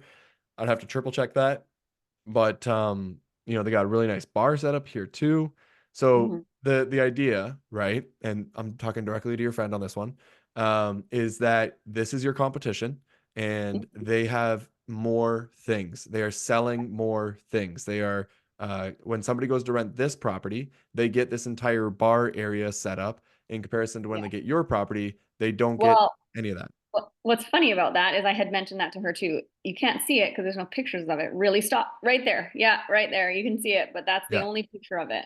Yeah. And so I'm like, you have to show that it has that area. Yes. Also, the table here, it looks like a propane fire pit table, and that's Yeah. not on or showing off or anything, right? Yeah. So it's all Yeah. these little things that I'm gonna suggest, and I'm gonna rapid fire this to try and like get it all out, but it's pretty standard stuff nowadays. So Yeah. yeah, the logic again is if I'm going to buy something, okay, and option A gives me one thing, and option 2 gives me 5 things and they Yeah. both cost the same, I'm going to buy this thing every time, right? Why would I buy this one ever? And right now, your listing is it is only selling bedrooms, bathrooms, living rooms, dining rooms, and kitchens. It does have a pool and it does have a hot tub, which are beneficial. But this other one, which is your direct competitor, is offering a lot more. And so So therefore, yeah. other than like better photos and stuff like that and showing off a few things, I guess the question is, and doing a few minor updates, like what is the least amount of Best. money that she has to spend? Like what amenities that does she have to Yep. put in? It's not going to cost other than, yeah, like I said, like better photos and stuff. And that grassy area, which is also not shown, is actually Yep. fairly decent size. It's a good size. You just can't really see it. Okay. That, yeah, it's hard to see, but it is Yep. actually a good size. So But I'm saying like put lawn games out there and for show that sure. off and stuff. Yeah. But Yeah. Okay. So I know the area well, so I'll just give my breakdown on like what I'd recommend, right? sure. Um, if you're gonna use the grassy area, the putting greens within this market are very competitive. So to have like a little thing like this is super helpful because it's a huge golf town, right? And Yeah. a lot of people come here specifically for golf. And so just to have that in the backyard is almost like standard to compete. Now, it's not the cheapest thing that you can throw into the backyard, but Yeah. it is something that's going to be able to make them her a little bit more comparable. Now she already has a Mhm. hot tub, so that's a really good start, but getting a non-blurry photo of the hot tub is a better option, right? What like the easiest and cheapest thing that you could possibly do is getting a photo shoot that properly shows everything, right? Shows that this with a flame and you got to get it edited, adding some hanging lights right here to really like set the mood for in the evening and make it more desirable when you have that set up. Maybe showing some people within the hot tub. I showed this example earlier today, but I'll show it again. I think it's one of the best examples of properly showing off a hot tub. Just give me one moment while I get here. These are all my favorite listings. I use them. I study them. It's in here somewhere. Maybe not. Maybe not. All right. Oh wait, it's it's here. This is one of my past clients that's worked with me. Um, so then if you look at this photo here, right? If you look at this photo of a hot tub, and then we compare that directly with her listing of a hot tub, and you go Mhm. back and forth, there's a difference between the two, right? And it's sort of this idea of like it's marketing, right? Imagine if you opened up a magazine and you saw this photo, right? You'd be like, that's pretty cool, right? Mhm. Imagine you open up a magazine and saw that photo. You'd be like, well, that's confusing. Why is this in the magazine, right? And so it's this idea of marketing and selling and bringing things to life. And so that's the photo shoot is half the battle, and there are a ton of great photographers in that area. And you take each one of these different individual sections that she has. So this area, that area, the area that she has over here, this thing. She even has like some sort of fire pit set up over here, which she should have back over here with some chairs around it, right? So that would Mhm. be the number one cheapest thing that she could do is buy a couple of chairs. Um, this is good, but like you shouldn't take the photo with like the hose in there, right? As That, so this is what's funny is her property manager actually had other photos, and their front main photo that the property manager chose was with the cleaner with the hose in the water, and I'm like, why? So yeah, I mean, I'm no expert, but I was just like, dude, just yeah, ask them to change it to something that doesn't have a hose cleaner in it. right. Yeah, it's not overly complicated, right? Even like this, like you got all these chairs right here, but there's no blankets on any of this, and they're not really laid out well. They're kind of Yeah, just like tucked in. You don't have all you could do, like all you would have to do is put a colorful towel on here and it brings it to life, yeah. right? Or like a bougie looking towel or something. I don't know, but it brings it to life a little bit more and you take a more direct photo of it because that's what people want to see and use while they're there, right? And then from there, when you like the inside, it just needs a little bit more color. You need a little bit more style, and you can Yeah. do that super simple. Get a throw blanket, throw pillows. All of a sudden, you have style, right? You have some color, and now you pick a color that is attracted, like pulls people in the type of demographic that you want to pull in. So use the color psychology wheel, right? Go and look that up and figure out, what color pulls in the exact demographic that I would want. And then you find different little things you can add to the property that have that color in it. And then people, when they see the listing that are your ideal demographic, they're going to be liking it more for some reason. And that reason is because they are attracted to that color more often. Okay. And then you like same thing with the living room. Pillows in here or some fake plants or something, just bring it to life a little bit more rather than just the plain brown. And these are super cheap things to do. Setting the table, right, would make a difference of being able to show it off. This here, I think could be revamped. Just getting like a pool table in here would be She also the has a 3-car garage, which at first I was yeah. like, oh, you should change that into a games room or something. But she was saying that it's so hot that Yes. Yeah. So she's got two gigantic areas. She's got this area right here, which does not need to be a seating area whatsoever. yeah. Like if anything, throw a pool table right in the middle and move these chairs. Now people can relax on the couch and these chairs in between playing games. But in this area, it's so hot that you can't play. The garage is useless unless you insulate it properly, right? For at least Right. like a good portion of the year.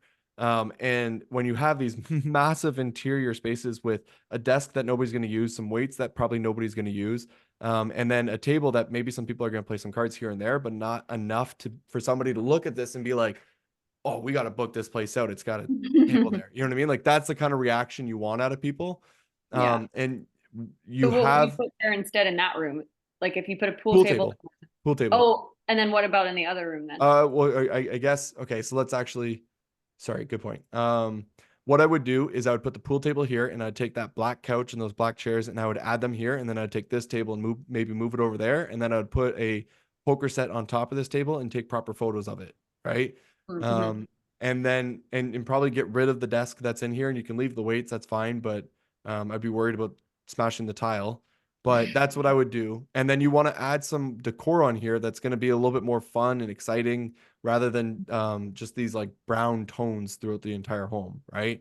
Color excites people, a little bit of style excites people. And if you just did those things and took a better photo shoot, you'll make more than $42,000 a year.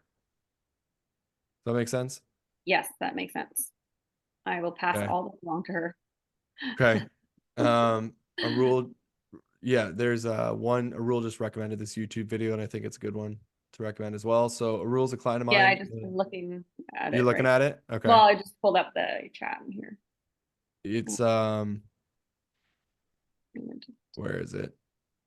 Oh, It's you not know what? I think I've actually seen this one already. It's one of You've those, seen it? it's a little bit tricky because she kind of does know that she has to do all this, but she's feeling a bit lost. And then she's like, I don't even know where to start with it. So I said, well, and I'm no expert. I've just done 2 properties in BC that did really well. And then we had to shut them down because of the new rules that came into BC. But That's too bad. yeah, but yeah, I think she just needed a little extra bump from somebody professional, like not just her best friend telling her what to do. Listen to your best friend. She knows what she's doing. Yeah. Set it up a little bit better. Add like we're talking throw pillows, blankets, a new photo shoot, hanging lights. She Yeah. doesn't really need the putting green, but like if she has the money and she is looking to put it into something, the putting green would be it. Set up the fire pit. All of those things are going to cost you $1,500 to $2,000 maybe, Yeah. right? And then you'll do better. And so, yeah. Okay. Is that good, Ann? That's good. Perfect. All right. Okay, perfect. Let's keep moving. We've got one more here. I think it's Sherry, I think is the name. Apologize if I'm getting that wrong. Hi. Hey, how you doing? I'm good. Hold on one sec. Yep. There we go. Hey, how are you? Hey, I'm good. How's your day been? It's good. Busy, but good. So I have this building. It's actually an entire building. Okay.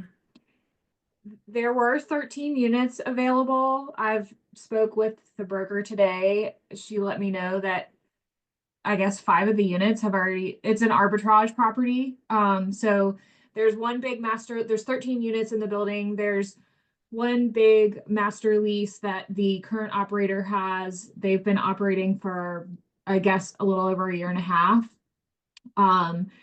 They, their lease goes until July of 2026.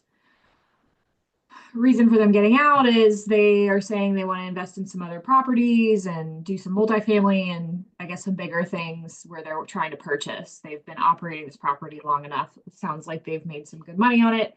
I tried to get payouts from her, but I wasn't able to get them.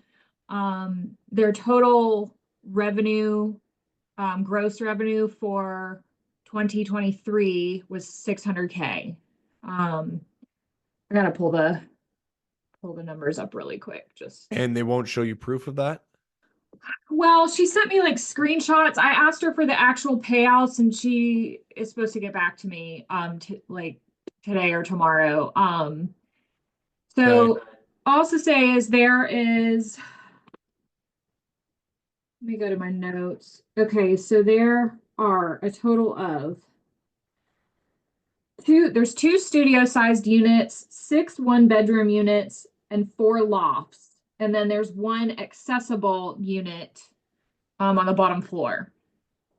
There's also a coffee shop in the bottom of the building that is rented out separately. It's run as a separate business by somebody else. So there's kind of an added benefit there because it's like right on site. It's right underneath. They sell coffee and wine. They're open from 8 to 2. The reviews for the listings are mostly good. There are a couple weird things, like on the top floor, one of the units, there's a lot of reviews where the guests are upset because they can't fry food. I guess it sets off the fire alarm, and then the fire department comes and it disrupts the whole building. Okay. So I asked them about that. She didn't really have a reason why. Let's see. Okay, so actually, I'm sorry, those numbers from 2023 that I said, they're actually 2022. So gross was 613, 613K, rent 306,952.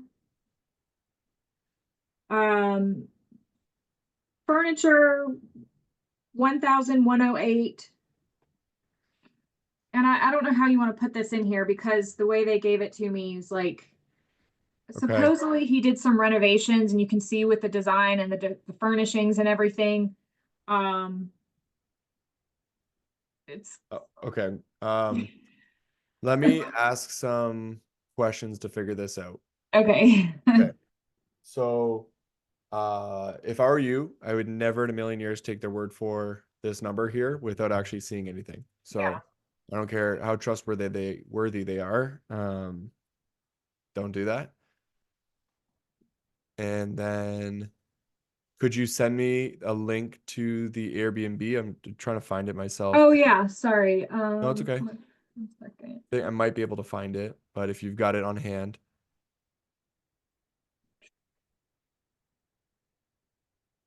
Seems to be in this sort of park area. To go back through my, okay. I'll send you the operator's profile because you can see there's Yeah, at least perfect. 6 units still left. Okay. On, where should I put it? Just in the chat? Yep, that's perfect.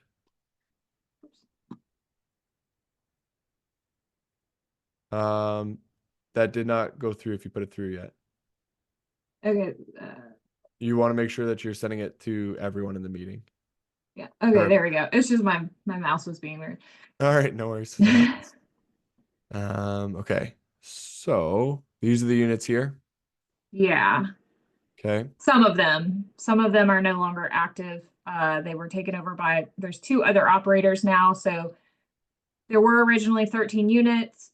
I guess 5 of them are taken by other arbitrage operators, 2 other arbitrage operators, and then there's supposedly 8 left. But I'm only seeing, as of today, I'm only seeing 6 active on her profile now. Okay. I'm following. So And I did I sent the broker like a ton of questions, grilling her, and she didn't have answers for half my questions. And then the next day, 2 of the listings were taken down. So I don't know if they're trying to hide some of the reviews, or because I was like, going through all the reviews and like, what is this? What is this? Right. Yeah, somebody selling off a bunch of arbitrage contracts is always a concern. Like, Mhm, why? You know what I mean? Uh, mhm. if they're working, they're working, but are they, are they making you buy the furniture? Yeah, and so she wanted she wants 15K per property or per unit. And I was like, these are one bedrooms and studios. You're crazy. Like, Yeah, that's wild. and I told her, well, that's definitely not gonna happen. Like, we'd have to negotiate that. Especially if I'm gonna get all the units. Like, Is the um, 15K simply saying like they come furnished and they're producing revenue and you're kind of buying some of the revenue? I I guess that's the way they're justifying it. Right. Apparently they did all these like decor renovations in the building. And so I think they're just trying to recoup some of that, like all that green in the common areas. Like I guess they redid all that. Okay. But they don't own the building. So Right. um to me, I don't know, it to pay that much per unit seems pretty Okay. So what would crazy. make you move forward with these units? I mean, if I could get each unit, if I would pay half that for each unit, like 6,000 for the furniture, decor. Um, And then how much would each unit have to produce in revenue? So let's reverse engineer this. What's yeah. the rent on these? It's different for each. Initially, they were asking 2,200 for each unit, but that has changed. Let me pull that email up Do you real have like quick. a rough number rather than exact? Yeah, so between 1,700 for the smaller units to 2,000 to the for the one bedrooms. Okay. So use 1850. Um, and how much profit do you need to make per unit per year? Per year. I mean, if I could at least make 15K. Per property? Mm-hmm. Okay. We're just gonna analyze one property and see if we can Okay. translate across. What's a cleaning fee to get this done?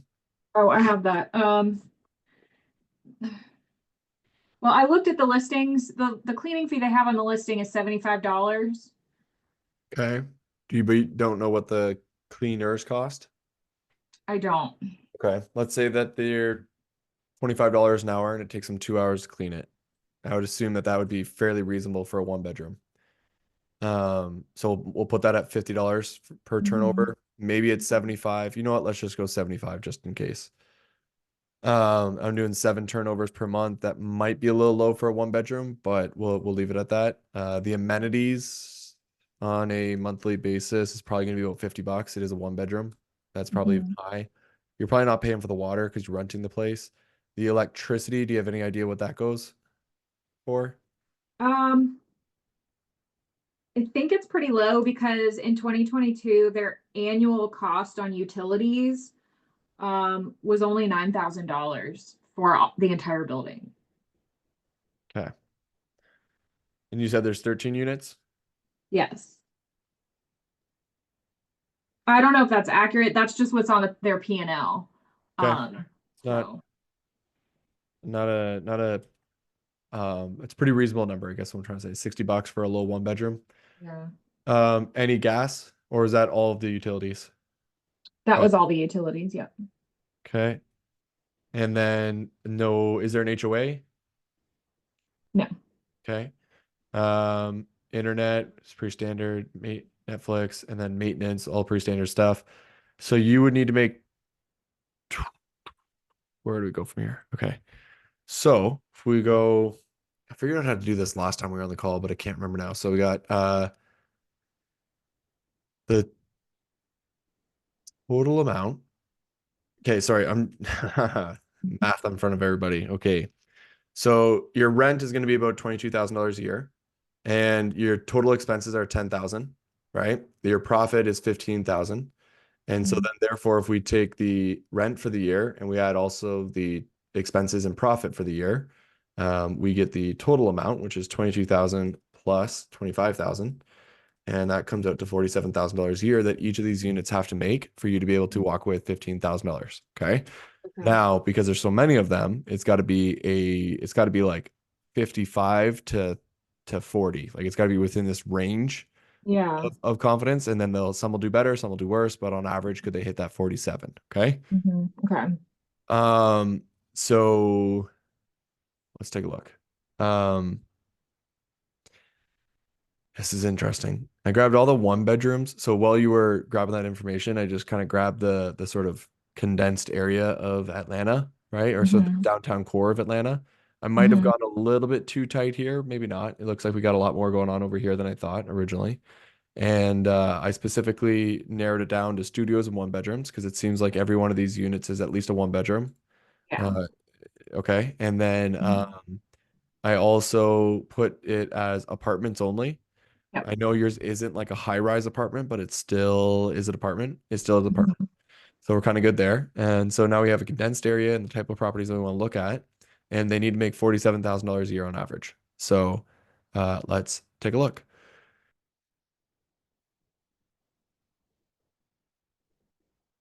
It actually looks like there's one of the units. That one right there. Oh, yeah, that's an old listing. So, but that is one of the actual units. It's just, it might not be live anymore. Okay. Oh, yeah, because, this is it. I don't know, maybe that's an old one with that data. But here, I'll send you this. Okay. No way of actually validating if that 59,000 is accurate or not, unfortunately. So what I'm trying to avoid here, like the first thing I'm looking for as I go through here is I see we have the luxury type properties first, right? Naturally, we got the nice high ceilings with the views, with the views, with the views. Pool, somebody's clearly marketing that. And then you get to this property, it does have the nice high ceilings. Could be real. But if you look at a lot of the other properties, this one has high ceilings, but they don't really show it off like the other one does. This one does not have high ceilings. They're just showing like the common area there, but there's no high ceilings on this one or this one, and there's no views either. This one doesn't have views either. This one seems like it has somewhat of high ceilings, but not the same as the one that we were seeing on AirDNA, and then no high ceilings here either, no view. So this one seems to be a rare one, likely probably already picked up by somebody. I would assume so. And then again, really nice, beautiful views. You can see there's even views out of this one. This one too has some sort of like nice setup, nice views, really nice views on this one. That one too. This is clearly in the same building as this one here. It's just another property. And then we've got again and again and again. This one kind of doesn't. This one does. I'm just gonna keep going until I get past all these ones with the views, regardless of what the interiors look like right now.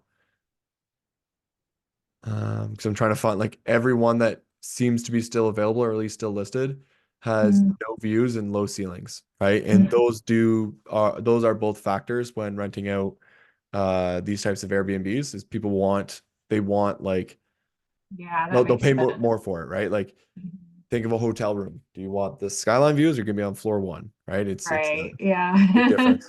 And I hadn't thought about that yet, so. Okay, so this listing is interesting. I'd be curious its location because it doesn't really seem all that special, but it definitely has a lot of reviews and is what would appear to be good data. But it's a property that clearly doesn't have views or anything interesting about it whatsoever. So I don't know So exactly. can you show me the map of where that's showing it is? Yeah, I just want to take a quick look because there's nothing. This might be like more in the downtown core. Yeah, it's like right downtown Yeah, okay. because That's you're gonna. near, closer to like the stadium and, Yeah. You're yeah. like you'd have to probably hop in a cab or get places, whereas this one wouldn't, which is probably why it's performing how well it's performing in the cluster of all these other ones that are in high rises and have some views. Are there any, there's no community amenities in these listings, eh? It's just like it's a nice hallway, but there's no gym, no pool. Mm-mm. The only thing that's like beneficial is that it has the coffee shop right downstairs and they serve like coffee and wine. Yeah. Yeah. So in that like bottom part of the building where that glass area is where that coffee shop is. And there's Yeah. just like Yeah. green backyard. Okay. Let's see. Let's check. This one's got 141. I want to see the location first. Very close to the downtown core as well. Mm. Okay, you know what I'm gonna do? Because I think I need to just grab a little bit closer to your area because it seems like it's making a difference just based off of the two that we've seen. Like the closer you are to that Yeah, space is gonna make a difference. So I'm gonna cut it off up here and see what we can find. great. All right. Evolve, don't use their data. This one, I know I passed these two already. There you go. Not good data either. Shit. Okay. Um,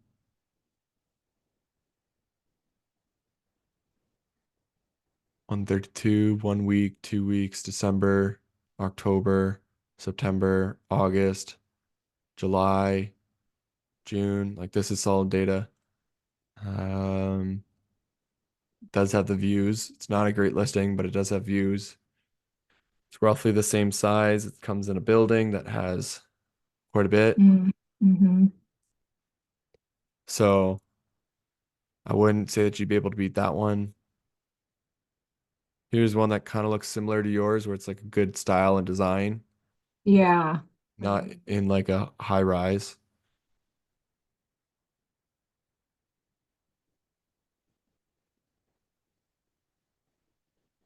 Okay.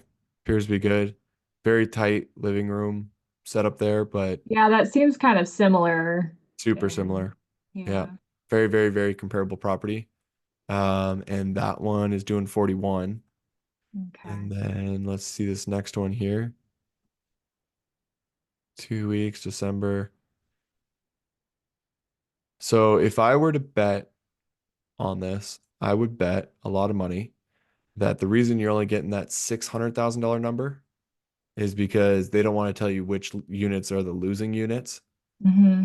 and that the property is, they're probably showing you the properties that are not producing enough to make it worthwhile to run. Yeah. And I'm local, so I asked her like find out from them when I can come walk the units and she still hasn't gotten back to me today. So I'm like Yeah. yesterday when I had talked to her, she was like, "Yeah, you can go down and see them." But then when I was asking her all the questions, she got a little like I guess put off. That's not a good sign Yeah. by any means. Um, I would never be shy of asking somebody a bunch of questions about something they're trying to sell at a premium. And if they can't answer them, then why would you buy them? Mhm. Yeah, it kind of seems like, so now that we get a little further down, 706 reviews, that's crazy. Wow. As we get further down, you can start to see like these sort of no style sort of listings. The photos are kind of Mhm. getting a little worse as we go further down, but we're in that like $35,000 range now. Yeah. Mhm. Like you can see this one here actually looks like one of the units. Oh yeah. That's the one of the bottom units. Yeah, so there you go. So I bet you those units are doing around that 30 to Okay. 40 range. And so if we go back to our calculator and we put in, let's just say 30, um, you'd have to get rid of pretty much. Yeah, you couldn't, you would make, you'd lose money. Yeah. That's what that's saying, right? The difference between these two is how much you'd lose on a monthly basis. Okay. And that's kind of what I pulled data from Price Labs. That's all I have access to, and it was putting me at 35 in Price Labs. So when I Yeah, did the yeah. Either way, it's still not going to be profitable, right? okay. At least not the number you're looking for. Um, if you are still looking for those types of units, right?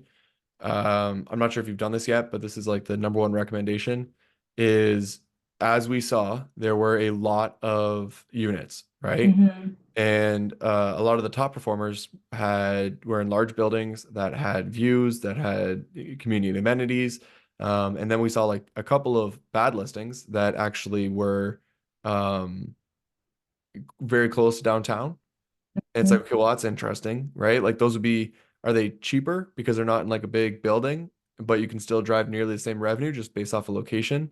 So Mhm. what I'm trying to say is it's better to know what works and then only look for things that work rather than um trying to do what you're doing right now. And then on top of that, uh the furniture to furnish a one bedroom would probably cost you 5 grand, Mhm. maybe a little more. And if they're showing you like, hey, these units are making $40,000 a year and they're trying to sell it, why not just go down the street, find another building and do the same thing, but buy the furniture yourself, right? Yeah, right. So just some things to think about when you're deciding what to do. Okay. Any additional questions on that?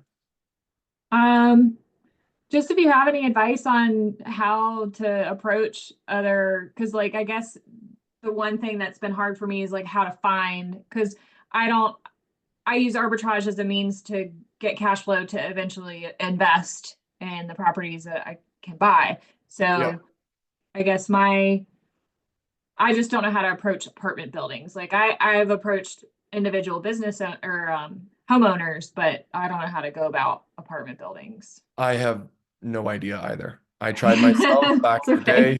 Yeah, when I was doing arbitrage back in the day, I tried doing the exact same thing. But I was gonna throw a different idea out there. Do you Okay. have any Airbnbs right now yourself?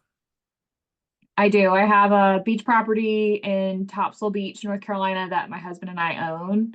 Okay. And then I have three others that are arbitrage properties. One is in Sevierville, Tennessee. It's a cabin. It's really my top performer out for that size. I have a arbitrage that's a 4-bedroom house in Memphis, and one more arbitrage in downtown Wilmington, North Carolina. It's a 3-2. Okay. They're all your own properties. You've invested into them. Yes. Okay. But And they, whether it's purchase or arbitrage, yes. okay. And are you managing them all yourself remotely? Yes. And are they performing? Yes. Okay. So you have a resume where if you went to somebody who had some money and said, "Hey, I know what I'm doing. Take a look. Um, do you want to partner up to buy another property?" Mm-hmm. And I think that if I would go back in time, right, with all the arbitrage deals and all the stuff that I did, I would have put significantly more focus into learning how to do partnerships and find money from people who don't have time. And Mm-hmm. then taking your skill set and your time that you have and going to buy properties instead of continuing to arbitrage. And the reason being is because, so it's kind of two thoughts here, right? Take this advice however you want. You can do whatever you want. You obviously like you are it's working, right? What you're doing. But I just want to maybe challenge a little thought, plant a little seed, and then you can do whatever you want with Yeah. it, right? Yeah. So first thing is an arbitrage deal. Each one of these are probably costing you anywhere from 10,000 to 50,000, let's say, total furniture. I know 50,000 is kind of a really big number, but the reality is that furniture is worth nothing, almost nothing as soon as you buy it, right? And so when you're buying, there's a big entry cost into getting the arbitrage deal, but there's no equity, no savings, no nothing, which I know you know that. But my Mhm. thought is if you have the experience and you know how to operate remotely, to take on somebody else's property to manage it is free, right? Mhm. I always think the first handful of arbitrage deals are to give you the experience to then go out and get your own property management contracts, because you could get 400 property management contracts over the next 5 years and it's going to cost you this much dollars, right? In comparison to if you were to try to do that with arbitrage, and with arbitrage you have overhead, and if you can't get over that overhead then you lose money. And whereas with a management deal you have no risk and you are just simply making a percentage for doing what you're already doing. Now, again, it's free, so it's more scalable, and you're just pulling that money in. When I learned that, I never got another arbitrage deal. As soon as I figured that out, I was like, well, I'm not going to do that again. Right. And Okay. so then all of a sudden I start getting more of these management contracts. So that's one thing, right? If you want to kind of build that cash flow to be able to buy more properties. But my friend, when I was younger, said something to me that I've like, it's just engraved in my brain. And he said, I'm eventually going to run money. I'm eventually going to run out of money anyways. So I might as well figure out how to raise money. Right. And I think that's the one thing that a lot of people don't realize is like, yeah, you want to build up your own cash flow to be able to get a property. But as soon as you get that property, you're out of money. Then you got to do it again. You got to get another property. And it's like, hey, you have time and the skill and the knowledge. Go find the person without those things, but the money, and then create a partnership and then get the property together and you do all of the work. They take advantage of the STR tax loophole. They get all the tax savings because they're doing a joint venture with you. You create the equity share where you get ownership of the property, they get ownership of the property, and then you kind of move forward with that, right? The hard Yeah. it's like, how do you find that person? But the answer is just try a whole bunch of different things, learn from a whole bunch of different people, and eventually you'll figure it out. But more reps will lead to that. So if I was in your shoes, and this is my unsolicited advice that you 100% did not ask for, I would, I'll take it. yeah, I would not be taking on an arbitrage deal again. I would be looking for Okay. property management deals and marketing myself across the country saying remote property management, I can do it, whatever. Maybe go in the places that you already have people like Memphis and Gatlinburg. Gatlinburg has a ridiculous amount of listings and people that just Yeah. throw their money there and they could care less how well it Mhm. does. You could pick up those management contracts because a lot of other people don't know what they're doing and people switch property management companies pretty quickly because people are bad at managing. And so if you're just good at managing, then all of a sudden you have like a happy client that'll stick with you for years and you just keep doing that. And then at the same time as you're doing that, you start researching how do I raise money and how do I do these partnerships and what do those structures look like? And then then from there, you're going to have a better business because you're not going to have so much overhead from the rent that you're going to be paying. So your business in general will be better. And then on top of that, you will be starting to gain equity in each one of these individual properties that you're getting, which in 10 years from now will be your retirement. And if you just did that, it would be a significantly stronger business in comparison to if you were to do it the way you're currently doing it. So I just have one question because I agree with you on all that. And I actually had the wheels were turning on that. I did go to a real estate event this past weekend and I connected with a few fix and flipper type of real estate investors, so, things like that, and started like talking to them about partnerships like that. But I guess my only question to you is I don't fully understand the equity piece. I don't under it's different each time. Okay. Yeah. So That would have to be like worked out with each partner, you're saying. exactly. Yeah. So Got it. there's sort of two structures here. The one structure that I've heard the most is a 50-50 split of equity. So this has confused me as well, and I haven't physically done it myself, but I know a lot of people who have. But there's like a couple of different moving parts, and you just negotiate those parts, right? You are the active partner, then there's a person who's the passive partner.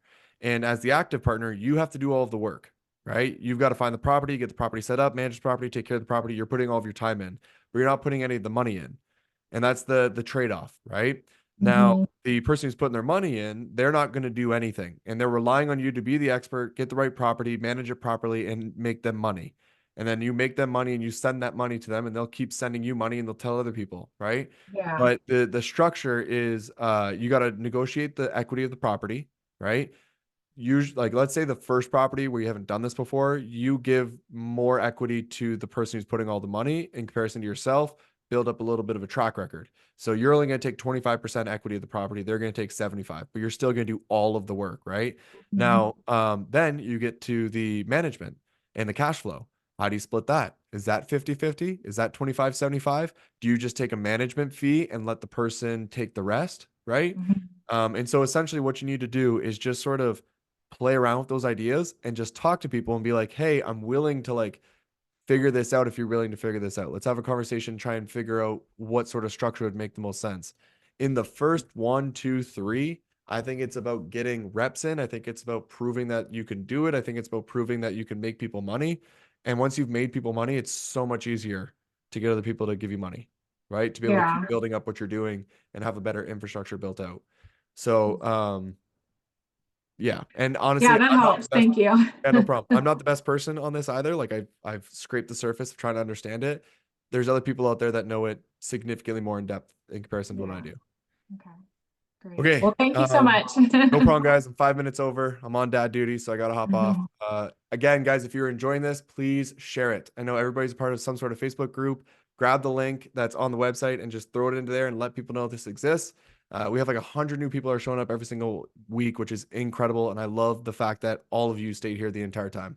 Super, super awesome. I appreciate you all big time. Have a great day. Have a great week. See you guys.